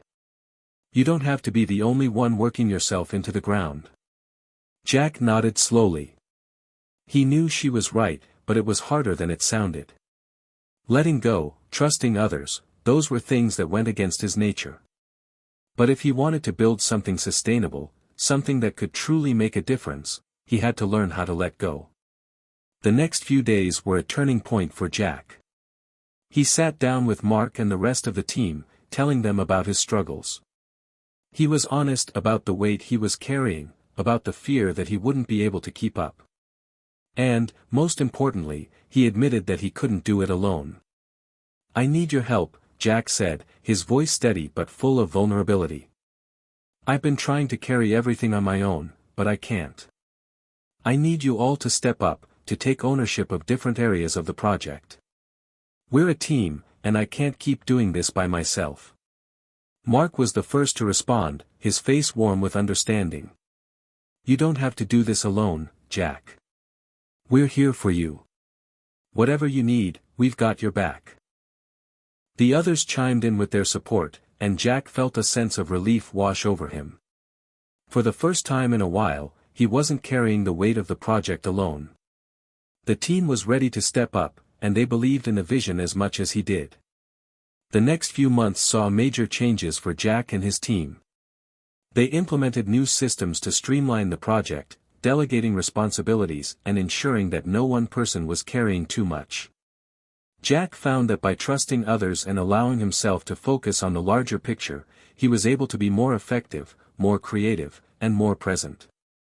Emily continued to be his anchor, offering support whenever he needed it. She had a way of reminding him to stay grounded, to remember why he started this journey in the first place. It wasn't just about building a business, it was about changing lives, including his own. One evening, as Jack sat at his desk, looking at the new progress reports, he felt a deep sense of accomplishment. The project was growing. The team was thriving.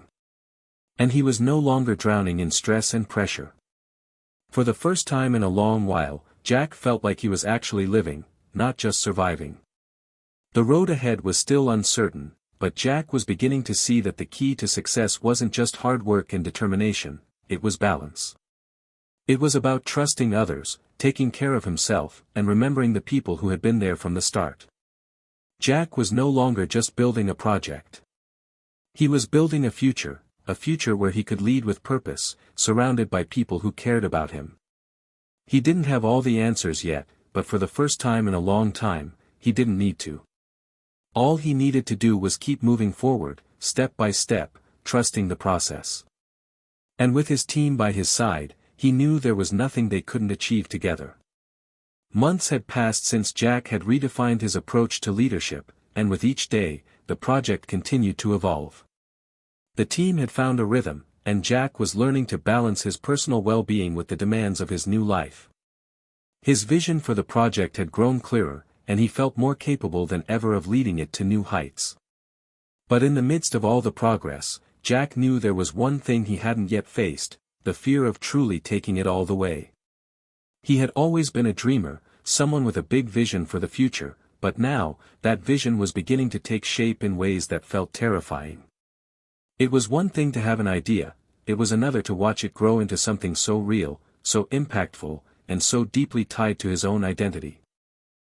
It was a typical Tuesday morning when the breakthrough moment arrived. Jack was at the office early, as usual, reviewing final designs and looking over data that had been collected from the early stages of the project. But this time, there was something different about the numbers, a sign that the project was beginning to gain real traction in the market. He blinked at the screen in disbelief. The projections were off the charts. The adoption rate was higher than expected. The product was being embraced by more and more users each day, and they were talking about it, sharing their experiences, spreading the word. The message Jack and his team had worked so hard to communicate was finally resonating. The breakthrough wasn't just a milestone, it was proof that they were on the right path. For a moment, Jack allowed himself to sit back and take it all in. The work, the sacrifices, the sleepless nights, they were all leading up to this moment. And yet, there was still a voice in the back of his head, telling him it wasn't enough. The pressure was mounting, and with success came the looming expectation of keeping up with the growth. But for the first time in months, Jack didn't feel overwhelmed by it. Instead, he felt hopeful. Just then, Mark walked into the office, holding a cup of coffee in each hand. He passed one over to Jack, offering a smile. "You look like you just saw a ghost," he said, sitting down across from Jack. "I think I just saw our future," Jack replied, his voice filled with awe. He slid the laptop across the table to show Mark the numbers. Mark's eyes widened as he took in the data. "This is huge, Jack. This is the kind of growth we've been dreaming of." Jack nodded slowly. "It's real now, Mark. It's happening." For a few moments, the two of them sat there in silence, absorbing the magnitude of what they had just discovered. But then the pressure began to creep back in. They had reached a tipping point, and Jack knew that there was no going back now. The next steps would be critical. How they handled this surge in attention, in growth, how they managed their resources, their team, and their strategy, would determine whether or not they truly succeeded. That evening, Jack called Emily. She had been his sounding board throughout this entire journey, and now, more than ever, he needed her perspective. She answered after a few rings. "Jack. What's going on? You sound different." "I think we've made it, Em. I think this is it.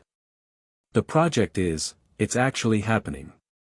It's starting to blow up." There was a pause on the other end of the line. "Jack, that's incredible," Emily said, her excitement palpable. I knew you could do it. But listen, this is just the beginning.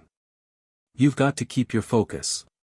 This is the part where everything can either explode in the best way possible, or it can get messy."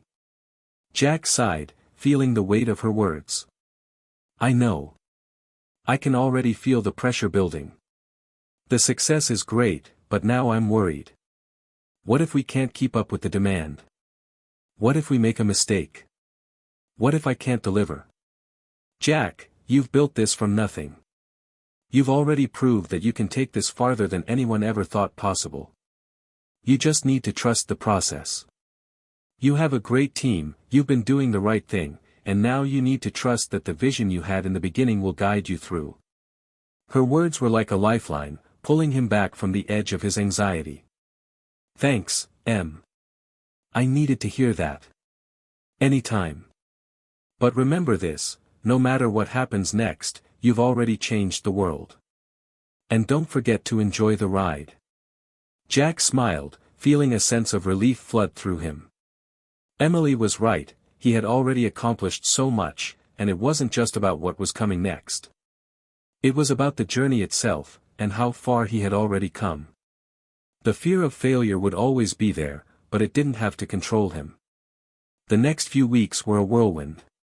The surge in attention brought new opportunities, new challenges, and new faces to the project. Investors were eager to get involved, and the media began to take notice. Jack found himself juggling more meetings, more interviews, more decision-making than ever before. But through it all, he kept reminding himself of the most important lesson he had learned: he didn't have to do it alone. He leaned more on his team, trusting them to handle different aspects of the project, while he focused on keeping the bigger picture in mind. With Mark handling operations, Sarah taking charge of marketing, and Emily guiding him through his personal struggles, Jack was finally learning to delegate, to step back, and to trust those around him. Despite the challenges, Jack couldn't help but feel a deep sense of fulfillment. The project was no longer just a dream, it was a movement. And Jack was at the heart of it. One evening, after a particularly long day of meetings, Jack stood by the window of his office, looking out over the city. The lights shimmered below him, and for the first time, he didn't feel the anxiety that had plagued him for so long. Instead, he felt gratitude. Gratitude for the team that had stuck by him, for the people who believed in the project, and for the incredible journey that had brought him here. The breakthrough moment wasn't just about the success of the project, it was about Jack realizing that he had come full circle. From being homeless to standing at the precipice of something huge, he had learned that success wasn't just about reaching a destination. It was about the people you met along the way, the lessons you learned, and the person you became in the process. And as he looked out over the city, Jack knew one thing for sure: this was only the beginning. The weeks that followed were filled with an energy that was both exhilarating and exhausting. Jack's team was moving faster than ever, as their success began to snowball.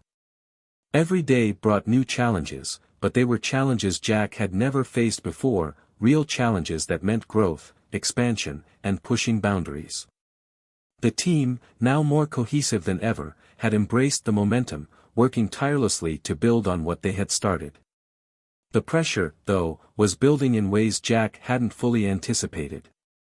The project was gaining traction in ways they had never expected. The adoption rate for their platform surged. The app that started as a small idea was now making a significant impact in the industry.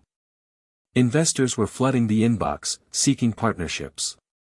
The media coverage was relentless. It was as if they were constantly in the spotlight. Jack's face was being plastered on headlines and across TV screens, and the weight of it all began to settle in. It was one morning when the pressure really hit Jack. He had woken up to a phone call from his lawyer, informing him that a potential lawsuit had been filed against the company. A competitor had accused them of intellectual property theft, an accusation that, if proven true, could destroy everything they had worked for. The phone call was short, but its impact was immediate. Jack's heart raced as he set the phone down and stared at the wall. A lawsuit? This was the last thing he expected, and the timing could not have been worse. He had worked so hard to build the company, the team, and the product. Everything was finally coming together, and now this? He could hardly believe it. With a deep breath, Jack called an emergency meeting. He needed to talk to Mark and the rest of the team. They needed to prepare for the worst. They had to know what they were up against. The team gathered in the conference room, the tension palpable as Jack briefed them on the situation. Mark was the first to speak up, his voice steady but filled with concern. "We've dealt with setbacks before, Jack. This is just another obstacle. But we need to take this seriously. We need to look at the legal side of things right away." Jack nodded, his thoughts racing. "I know. But we can't afford to let this distract us. We've come so far, and I won't let some baseless lawsuit derail everything we've built." "I agree," Sarah said, her voice calm but firm. "But we need to be prepared. We need to have our ducks in a row and be ready to respond. This could be bigger than we realize." Jack rubbed his temples, feeling the weight of it all. The lawsuit was just the tip of the iceberg. What if this sparked a larger legal battle? What if it damaged their reputation in the market? The thought of losing everything was almost too much to bear. As the meeting progressed, Jack tried to focus on the task at hand. They needed to gather evidence, consult with their lawyers, and find a way to mitigate the damage. But the doubts kept creeping in. What if this was the beginning of the end? The next few days were filled with non-stop meetings, phone calls, and legal consultations. The team worked around the clock, collecting data, reaching out to experts, and organizing their defense. Jack stayed up late every night, reviewing every detail of the case and working with the team to prepare a response. He wasn't going to let this setback stop them. Not after everything they had been through. But even as they fought back, Jack couldn't shake the feeling that they were on the edge of a tipping point. Every success had led them here, but now, with the lawsuit hanging over them, he had to wonder, was this the test that would determine whether they could survive? One evening, after another exhausting day, Jack walked home, trying to process everything that had happened. He had barely spoken to Emily lately, too caught up in the whirlwind of business and legal matters to focus on anything else. But now, he felt the need to talk to her more than ever. He needed someone who knew him before all of this, someone who could help him put things into perspective. He dialed her number, and after a few rings, she answered. "Hey, Jack. How's everything going? Honestly, I don't know how to handle this anymore," Jack said, his voice tinged with frustration. "The lawsuit, the pressure, it's all just piling on top of me, and I don't know if I can keep up." Emily's voice softened, full of understanding. "I can hear the stress in your voice. Listen, I know it feels like everything's falling apart, but you've been through so much already. You've proven you can handle adversity. You've gotten this far because you didn't give up when things were tough. This is just another challenge, and you'll get through it. But you don't have to do it alone. Lean on your team. Lean on the people who are there for you." Jack paused, taking in her words. He hadn't realized how much he had been isolating himself, keeping his struggles to himself instead of reaching out for help. He had been so focused on proving to everyone, including himself, that he could do it all that he had forgotten that he didn't have to. "You're right, Em. I've been pushing myself too hard. I've been so focused on the outcome that I forgot to enjoy the process. I forgot what I'm fighting for." "Exactly," Emily said. "You're building something amazing, Jack. But you can't sacrifice your peace, your relationships, and your happiness for it. The journey matters just as much as the destination.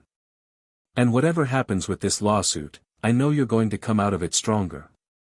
Jack smiled, feeling a sense of calm wash over him. "Thanks, Em. I needed to hear that. Anytime. You've got this. Now go take a break and get some rest. You'll handle this better with a clear mind." The next morning, Jack decided to take Emily's advice to heart. He couldn't keep running on empty. He needed to trust his team, lean on them, and delegate more. The project had grown, and with that growth came new responsibilities. But that didn't mean he had to carry everything on his shoulders. Jack called a meeting with the leadership team, and together they worked out a plan to tackle the lawsuit and manage the business more efficiently. It wasn't going to be easy, but they were ready to face it head-on. The success of the project wasn't just about the product, it was about the people behind it, and Jack realized now that he had to put as much effort into supporting them as they had put into supporting him. The tipping point was here. And this time, Jack was ready to face it. Not as a solo leader, but as a leader who trusted his team, who recognized the value of the journey, and who understood that every setback was just another opportunity for growth. And in that moment, Jack knew one thing for sure: he wasn't going to let anything stop him, not the lawsuit, not the pressure, and not even his own doubts. They had come this far, and they weren't about to give up now. The journey was far from over. The days following the team's decision to confront the lawsuit head-on were some of the most intense Jack had ever experienced. But despite the chaos, there was a noticeable shift. Jack felt a sense of purpose, clarity, and a renewed determination that had been missing for a while. He wasn't just reacting anymore, he was leading, and it felt different. With every step forward, he could see a clearer path through the storm. The first challenge was to deal with the lawsuit. The accusations were complicated, alleging that their platform had copied proprietary features from a rival company. The legal team advised that the claims were flimsy, but the mere fact that they had been made was enough to cause concern in the marketplace. It wasn't just about the court case, it was about public perception. If people believed that they had stolen ideas, it could undermine all their hard work. Jack knew they had to handle the PR side of things carefully. He called Sarah into his office to discuss a strategy. "We need to get ahead of this," Jack said, rubbing his temples. "We can't just sit back and wait for the lawsuit to play out. We need to show people we have nothing to hide. Our users trust us, and we can't let them doubt our integrity." Sarah nodded. "I agree. We'll issue a statement clarifying the situation, but we also need to be transparent. We'll tell our side of the story and outline the steps we're taking to address the issue. We can also use this as an opportunity to showcase the value we're providing, not just the controversy around it. Exactly, Jack said, finally feeling a bit of relief. But we can't stop there. We need to keep our community engaged. They've been the driving force behind our growth, and I want to make sure they know we're doing everything we can to make this right. For the next few days, Sarah worked closely with the PR team to craft a statement that was honest and clear. They addressed the lawsuit directly, reassured their users that they would continue to innovate ethically, and emphasized their commitment to transparency. The response was immediate, and overwhelmingly positive. Customers rallied behind the company, showing their support online and sharing their positive experiences with the platform. Jack's heart swelled with pride as he read the messages of encouragement. This was what he had always wanted, a community that believed in what they were doing, one that would stand by them in the face of adversity. It wasn't just about the product anymore, it was about the people. The next challenge came in the form of a board meeting with the investors. With the lawsuit hanging over them, Jack knew that the conversation would inevitably turn to their financials. He had been in enough meetings to know how investors operated, they wanted results, and they didn't have time for excuses. But Jack was no longer the same man who had first walked into those meetings a year ago. He had confidence now, a sense of self-assurance that came from the hard work and dedication he had put into the project. And this time, he wasn't going to shy away from the hard questions. The meeting started off like any other, with the investors going over the company's progress. The numbers were good, the platform had continued to grow, and the product was performing well in the market. But then, inevitably, the topic of the lawsuit came up. Jack, one of the investors, Greg, began, "We understand that this lawsuit is a challenge, but we need to know how you plan to handle it. What's the worst-case scenario here, and how do you intend to minimize the fallout?" Jack met his gaze, feeling a calmness settle over him. "I'm confident that the lawsuit is baseless, and we have a strong legal team behind us. But more importantly, this company isn't just about a legal battle or a product.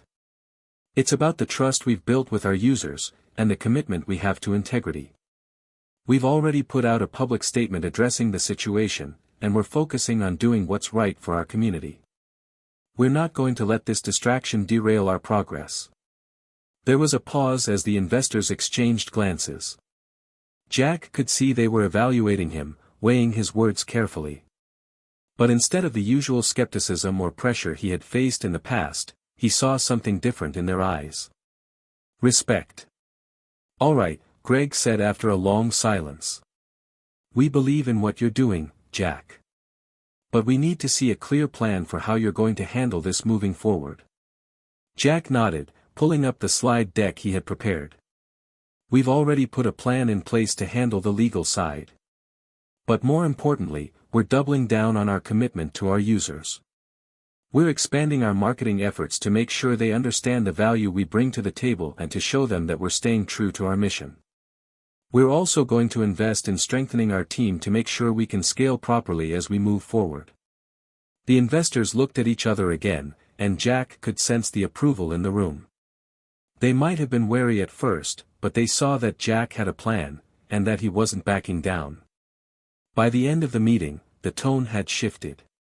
The investors were no longer focused solely on the lawsuit, they were looking at the bigger picture. The company had grown stronger through the adversity. Jack's leadership had proven that he could weather the storm, and that confidence was contagious. As the weeks wore on, Jack's team continued to move forward with a renewed sense of purpose. The lawsuit, while still an ongoing concern, no longer felt like the shadow it once was.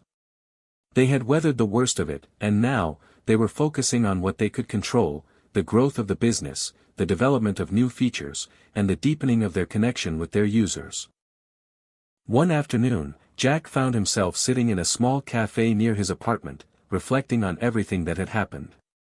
The last year had been nothing short of a whirlwind, so much had changed, both for the company and for him personally. But amidst all the chaos, he realized something important: he had grown. He was no longer the man who had walked into that homeless shelter.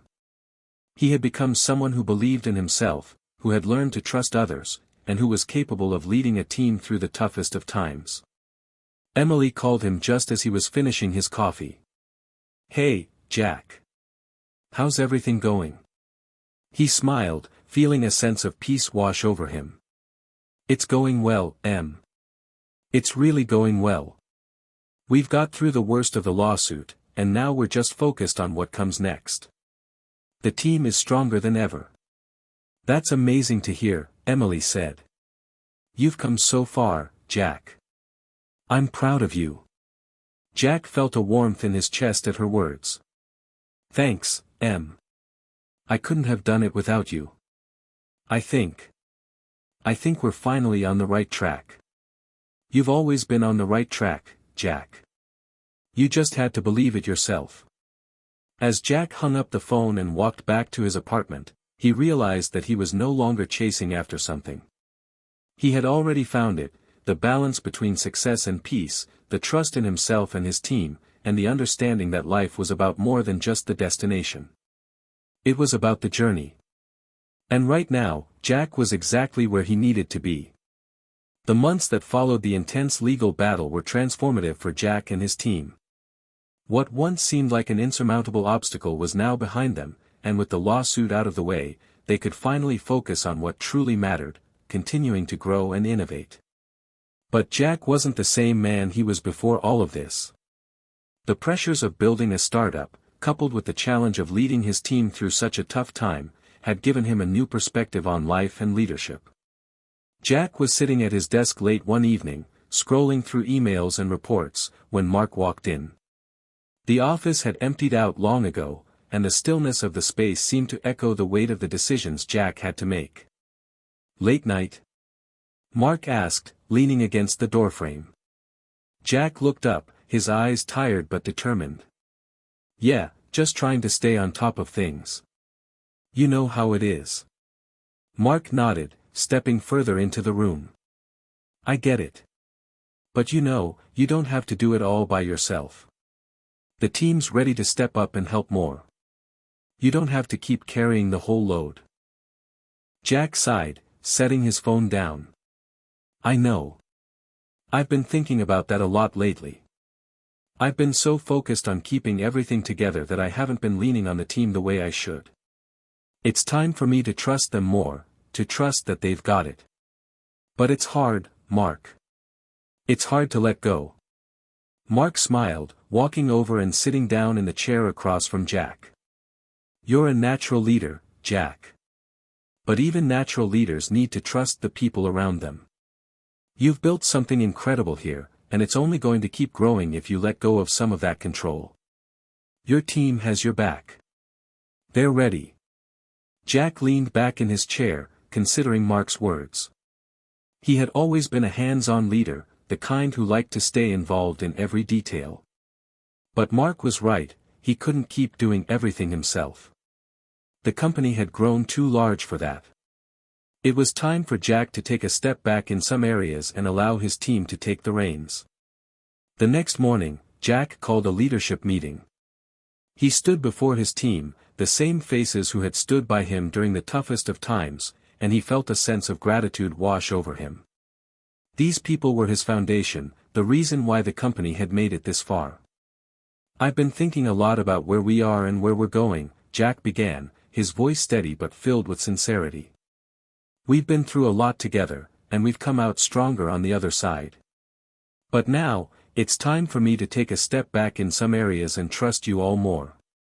You're all incredibly capable, and I know I don't have to carry the weight of this company alone. You've proven time and time again that you're ready to lead in your own right." The room was silent for a moment, the weight of Jack's words settling in. Then Sarah, always the first to speak up, smiled. "Jack, we've always believed in the vision. And we're ready to do whatever it takes to take this company to the next level. We're in this together." Jack smiled, feeling a deep sense of relief. For the first time in months, he felt like he wasn't alone in this journey. He had his team, and they had him. As the days passed, Jack began to loosen his grip on some of the daily operations of the company. He delegated more responsibilities, trusting his leadership team to handle the details. It wasn't always easy, but he found that stepping back allowed him to focus on the bigger picture. It also gave his team the opportunity to shine in ways that he hadn't expected. They were rising to the occasion, and their confidence grew with every success. But Jack's personal growth wasn't just limited to his leadership style. He had also realized that he needed to find balance in his own life. Emily had been right all along. He couldn't keep sacrificing his personal well-being for the sake of the company. He needed to take care of himself, and he needed to make time for the things that truly mattered. It was a Wednesday afternoon when Jack decided to take a break from the whirlwind of work. He called Emily and asked her if she wanted to meet up for coffee. After everything that had happened, he hadn't spent nearly enough time with her. He needed to reconnect. "Hey, Em. How about we grab a coffee later?" Jack asked when she picked up the phone. Emily's voice was light and warm. "I'd love that. It's been a while since we caught up." Jack smiled. "Great. I'll meet you at the usual spot in an hour." "Perfect. See you then." When Jack arrived at the cafe, he spotted Emily sitting by the window, a smile already on her face as she waved him over. She looked the same as always, calm, collected, and yet there was a warmth in her that Jack had missed. He sat down across from her, feeling the weight of the past months lift just a little as he took in the familiarity of her presence. "You look like you've been working non-stop," Emily said with a teasing grin. "I almost didn't recognize you without your laptop glued to your face." Jack laughed, shaking his head. "It's been a lot. But I'm learning how to delegate. It's a work in progress." "I'm glad to hear it," Emily said, her tone serious now. "You know, Jack, I've been thinking a lot about you and what you've been through. You've worked so hard to get here. But it's important to remember that success isn't just about the company. It's about the people in your life, the ones who are there for you no matter what." Jack nodded, feeling the weight of her words. "I know. I've been so focused on the business that I forgot to focus on the people who matter most. I've been neglecting the things that give me peace." Emily reached across the table and placed a hand on his. "It's never too late to make changes. You've come so far, Jack. But don't forget to live your life outside of work, too. You deserve it." Jack smiled, feeling a sense of calm settle over him. "You're right. I've been so caught up in the hustle that I forgot to enjoy the journey. It's time for me to find that balance." As they talked, Jack realized that the things that truly mattered, love, friendship, peace, were just as important as his business success. He didn't have to sacrifice one for the other. In fact, the more he nurtured his personal life, the better he would be as a leader and a person. When the coffee was finished and the conversation had shifted to lighter topics, Jack stood up, ready to face the next challenge. But this time, he wasn't doing it alone. He had a team that had his back, a partner who supported him, and the confidence to trust that everything would work out in the end. Back at the office, Jack felt like a new person. He was still the same passionate leader, but now he had a better understanding of what it meant to truly lead. He had learned to trust his team, to lean on those who supported him, and to find balance in his life. And as he looked toward the future, he knew one thing for sure: whatever came next, he was ready. It wasn't just about the destination anymore. It was about the journey, and Jack was ready to embrace it all. With the foundation of his company solidified and his personal life finding the right balance, Jack began to see the world through a new lens. The weight of his responsibilities no longer felt overwhelming. Instead, he saw them as challenges to be met with a sense of purpose and optimism. The path forward was no longer about simply surviving, it was about thriving. And that meant exploring new opportunities. Jack had always been focused on growth, but now he was thinking bigger. The company was in a good place, and his team had proven they could handle the complexities of running the day-to-day operations. Jack knew it was time to take the next step. It was time to scale. He sat down with Sarah and Mark one afternoon to discuss the future. The meeting room was quieter than usual, the hum of the office's activity outside a distant background. Jack felt a surge of excitement. "So, here's where we are," Jack said, tapping a pen against his notepad. "We've successfully weathered the storm with the lawsuit, and we've got an incredible product and community. But if we want to take this to the next level, we need to start thinking about global expansion. We've been limited to the US for too long. It's time to make our mark on the world." Sarah raised an eyebrow. "Global expansion? That's a big leap. What's the next step?" Jack smiled. "I've been looking at the international market, particularly Europe and Asia. I think the demand is there, especially with the way our platform is resonating with younger, tech-savvy users.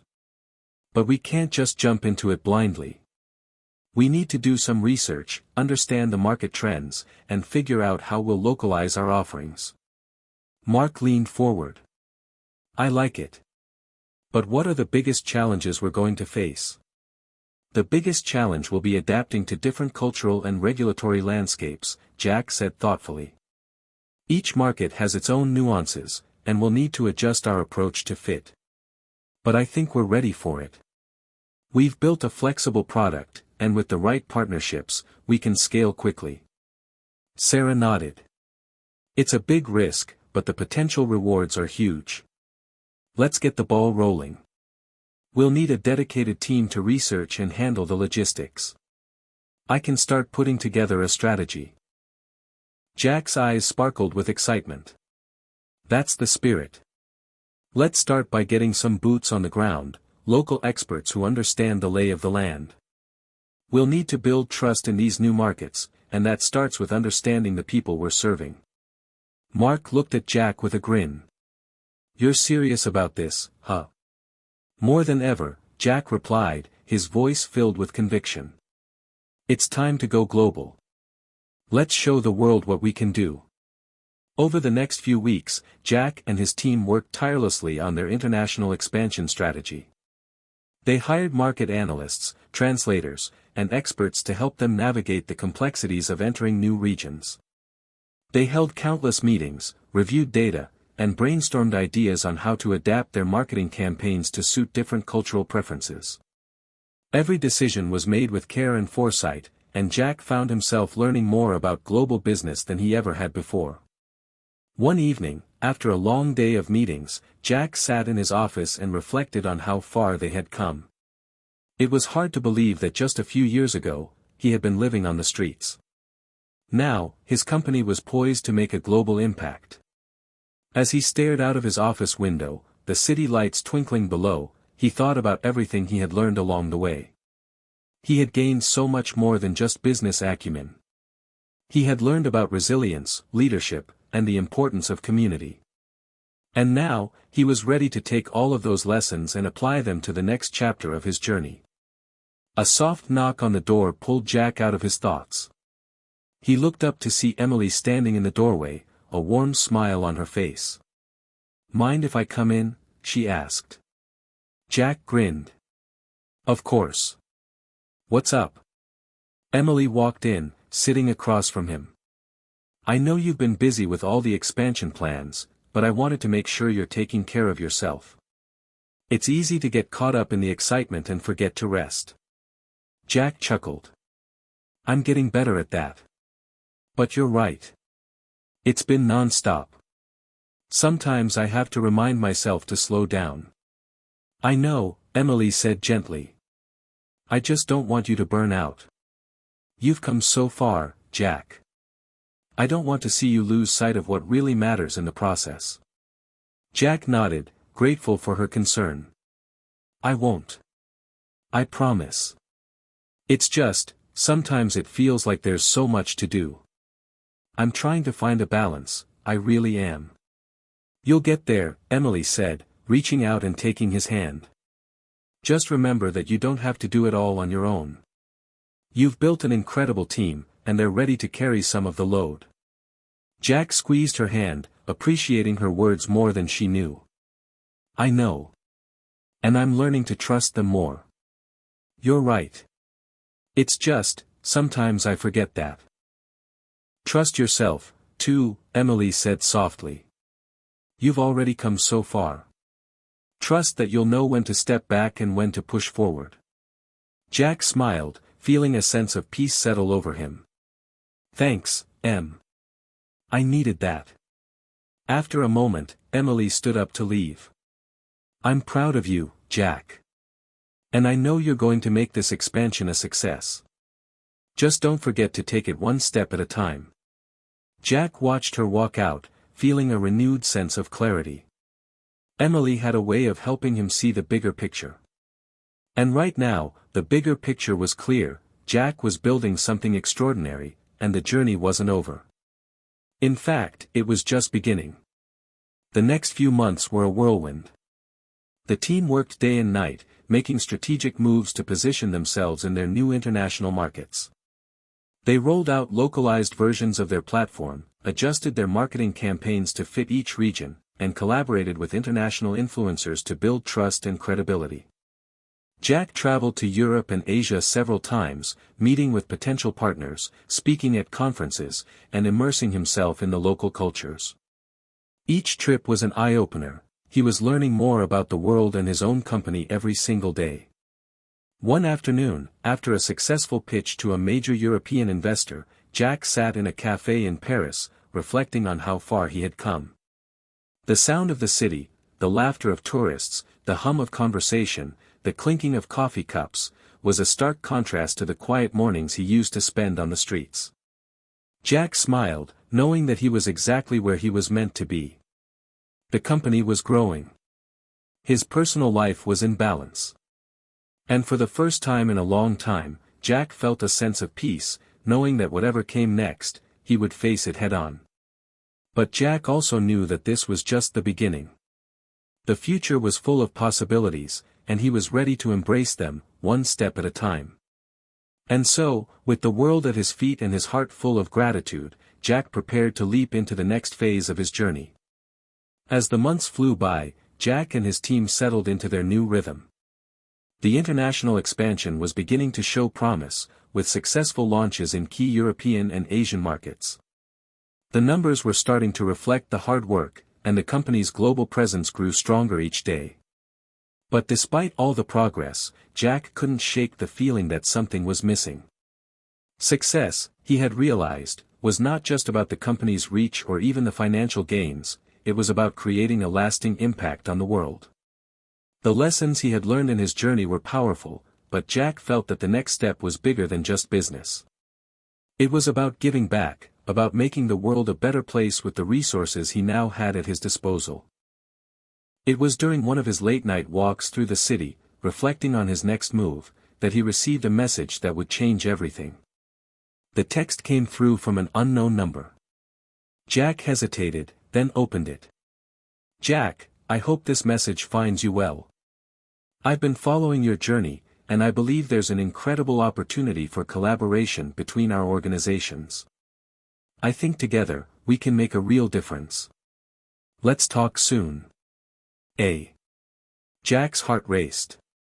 He had no idea who A was, but something about the message intrigued him. The idea of making a real difference in the world, beyond business, had been weighing heavily on his mind. He quickly responded, asking for more details. The next morning, Jack found himself in a coffee shop, awaiting a meeting with someone who might be able to help him take the company's impact to the next level. He had no clue what this meeting would bring, but his gut told him it was important. When Jack arrived at the coffee shop, he spotted the person sitting in the corner, an unassuming individual with a calm demeanor, dressed simply but stylishly. It was a stark contrast to the high-powered business meetings Jack was used to. This person was different. They weren't dressed in a suit, nor did they exude the typical executive presence. But there was something about them that made Jack curious. Jack, the person said, standing and extending their hand. I'm Alex. It's a pleasure to finally meet you. Jack shook their hand, trying to read them, but there was an air of humility about Alex that was disarming. They were the kind of person who didn't need to impress anyone to make an impact. They simply had a presence. Nice to meet you, Alex. So, you mentioned an opportunity to collaborate. What did you have in mind? Jack asked, sitting down across from them. Alex smiled, their eyes full of sincerity. I've been following your company's journey for some time now, Jack. I admire what you've built. But I also know you've been looking for ways to make a bigger impact, something that goes beyond just making money. Jack leaned in, intrigued. Yeah, you could say that's been on my mind. I don't want to just build a company, I want to make a difference, you know. Alex nodded. That's exactly why I reached out. My organization has been working on a project aimed at using technology to solve some of the most pressing social and environmental issues facing the world today. We believe that companies like yours, with the resources and influence you've gained, can help drive that change. But we need partners, companies that are ready to use their power for good. Jack felt a spark of excitement. I'm listening. What exactly are you proposing? We want to create a global initiative, Alex continued, their tone serious but hopeful. We're talking about a platform that brings together businesses, nonprofits, governments, and individuals to tackle global challenges like climate change, poverty, and access to education. We want to create real-world impact, not just talk about it. Your company could be one of the founding partners. We believe that if we all work together, we can make the world a better place. Jack sat back in his chair, processing everything Alex had just said. It was a bold vision, one that would take immense resources and collaboration. But it was exactly the kind of thing Jack had been looking for. The chance to use everything he had built to do more than just turn a profit. He knew that this was the kind of challenge that would take everything he had, his passion, his skills, his team, but it also felt like the right next step. A chance to create something bigger than himself. That sounds incredible, Jack said, his voice filled with excitement. I'm in. But I need to talk to my team, and we'll need to figure out how to scale it. This is exactly what I've been waiting for. Alex smiled, clearly pleased. I'm glad to hear that. Let's start working on a proposal. We'll need a plan to move forward, and we'll need to be strategic. But I think together, we can create something that lasts. The meeting was the beginning of something much larger than Jack had ever anticipated. Over the next few weeks, Jack worked closely with Alex and their team to outline the details of the global initiative. They built a strategic plan that would allow them to align business goals with social and environmental impact. Jack and his team began brainstorming how to leverage the company's technology and resources to help create positive change in the world. It wasn't easy. The project was massive in scope, and it required Jack to think beyond the immediate goals of his company. It was about creating partnerships, opening new channels of communication, and sometimes making difficult compromises to ensure that the greater good was being served. But as the project began to take shape, Jack's sense of purpose grew stronger. He realized that the very thing he had sought for years, success, was not just about building a thriving business. It was about using that success to change the world for the better. It was about creating something that would have a lasting impact on future generations. One late evening, after a long day of meetings, Jack stood in his office overlooking the city skyline. He had just returned from a strategy session with Alex's team, and though they still had a long way to go, he felt a sense of fulfillment he hadn't experienced in a long time. He thought about how far he had come, how, just a few years ago, he had been living on the streets, with no idea where life would take him.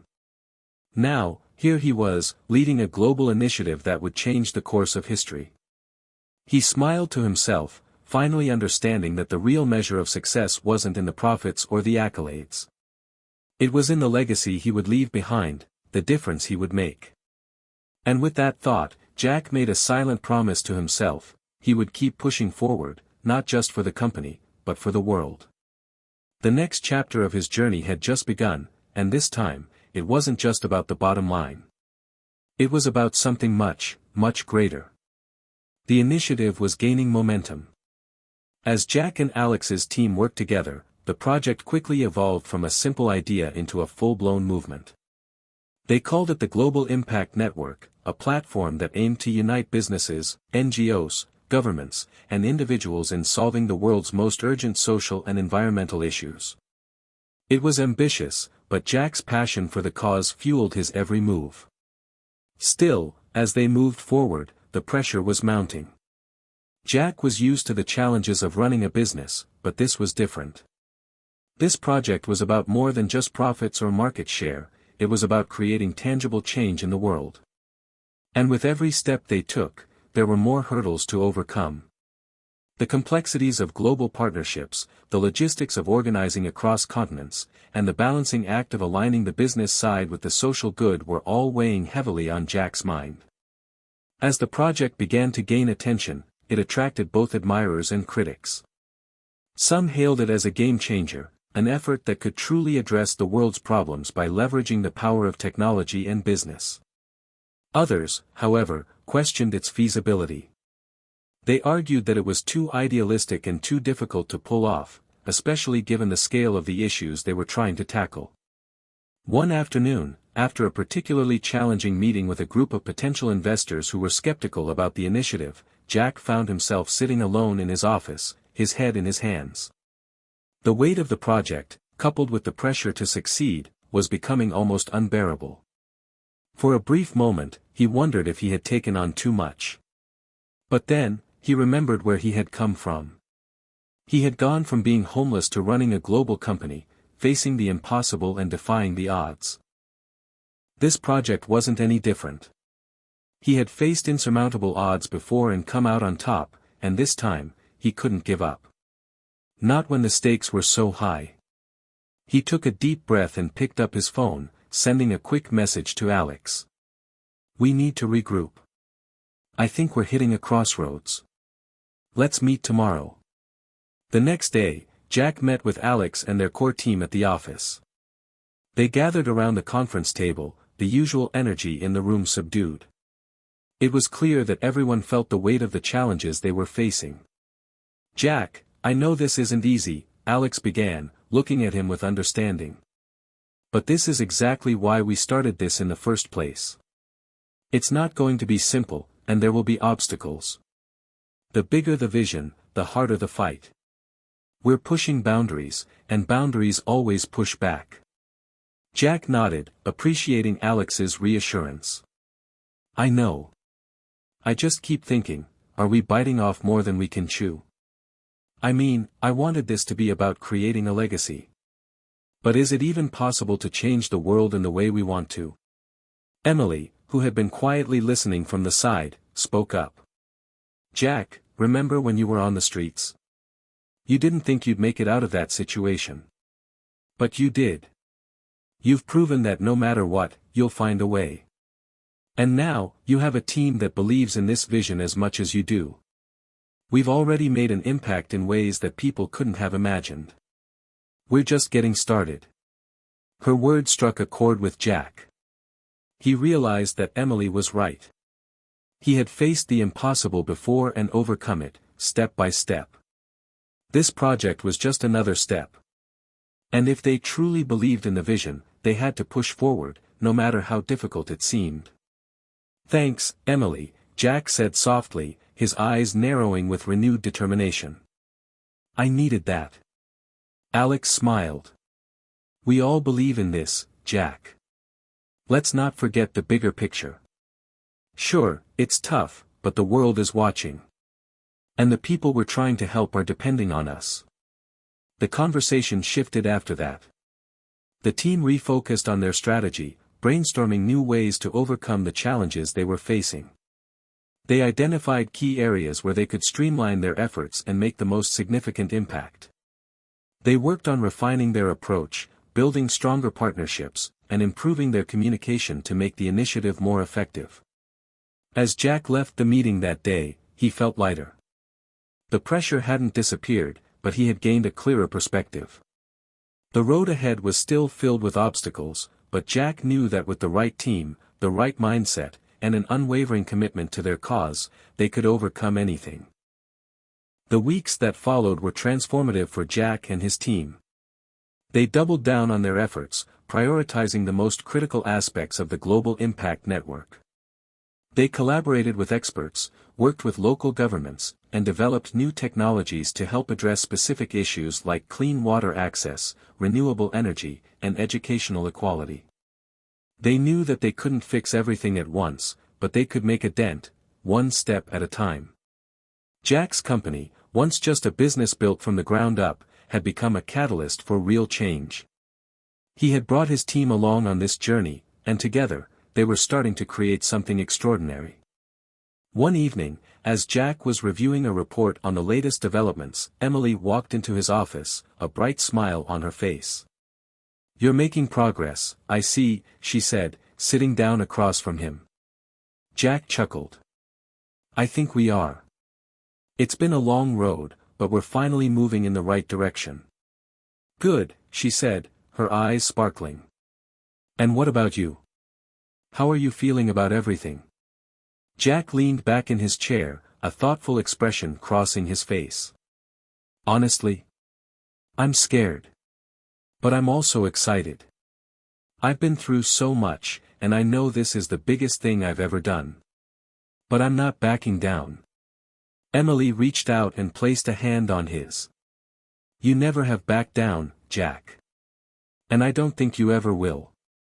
You're not just building a company anymore. You're building a legacy. And I have no doubt that you're going to make a difference." Jack looked at her, a smile tugging at his lips. "I hope so." As the days passed, Jack's resolve only grew stronger. He knew that the global impact network was going to take years of work, perhaps even decades, but the difference they were making was already tangible. They were helping people, solving problems, and inspiring others to do the same. And that, Jack realized, was the true measure of success. It wasn't about how much money he made or how large his company grew, it was about the impact they had on the world. For the first time in his life, Jack felt like he was on the right path. And as he stood on the edge of this monumental journey, he understood one simple truth: this was just the beginning. The months following the team's refocus were the most intense and fulfilling of Jack's career. The global initiative, the Global Impact Network, was steadily growing, and Jack's role in leading it felt like a calling. As the initiative expanded its reach, they started to see meaningful results.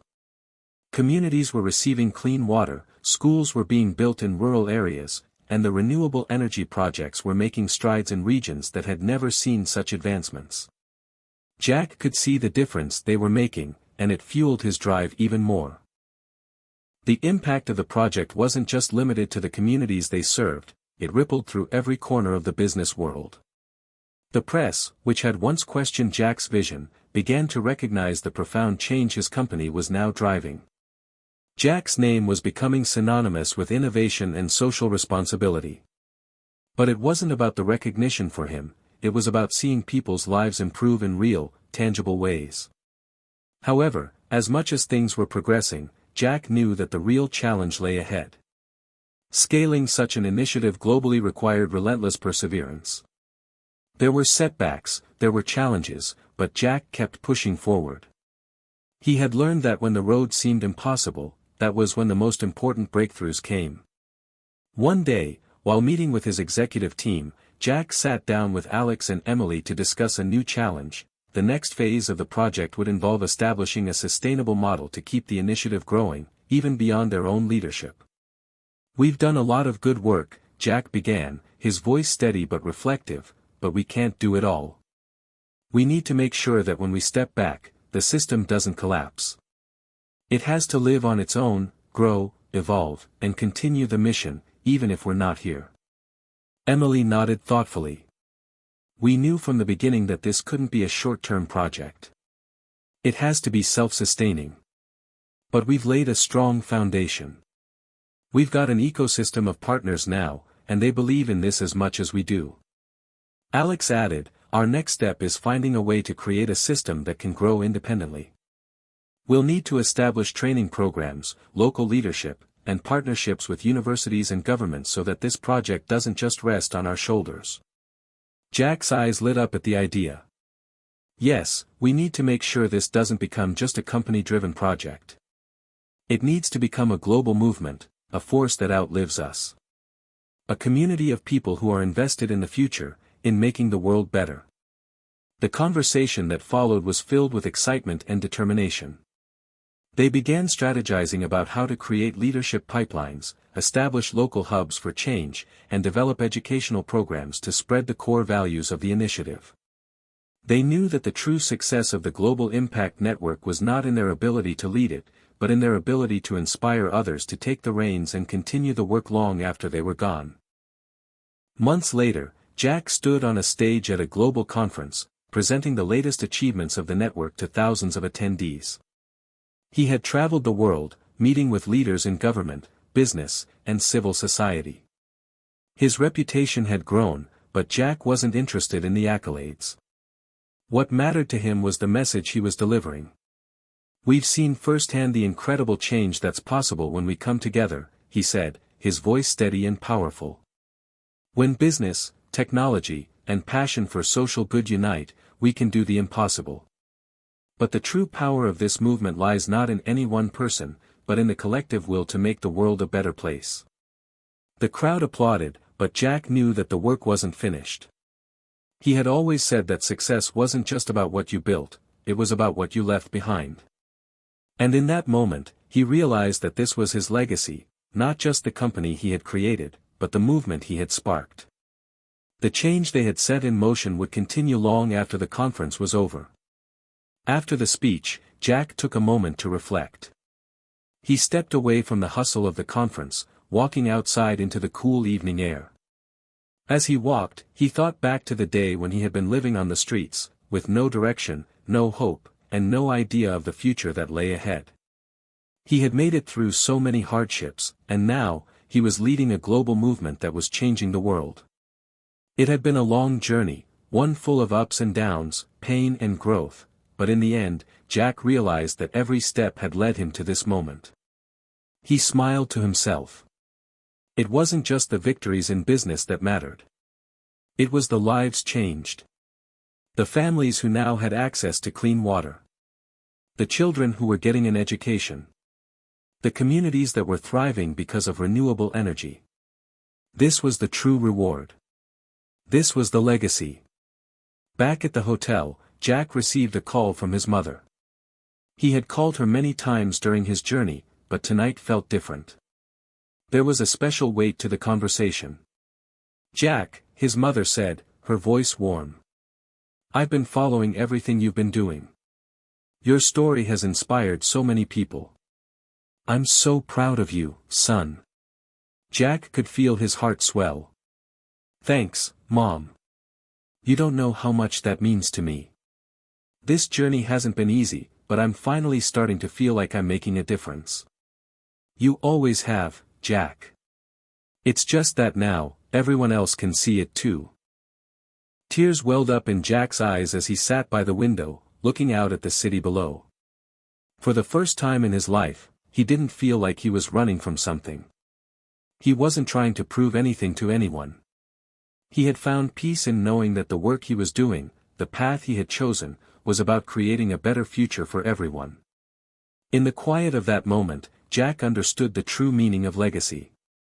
It wasn't about wealth, fame, or power, it was about the lives you touched and the positive change you made in the world. As he ended the call, Jack stood up, looking out at the skyline one more time.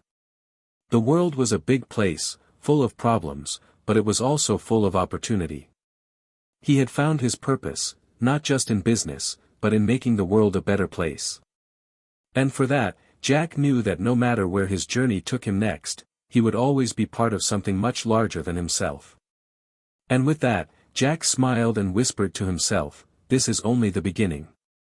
Hit subscribe and leave a comment with where you're watching from. This story might just spark a new beginning. What's one thing that always pushes you forward, even when things get tough?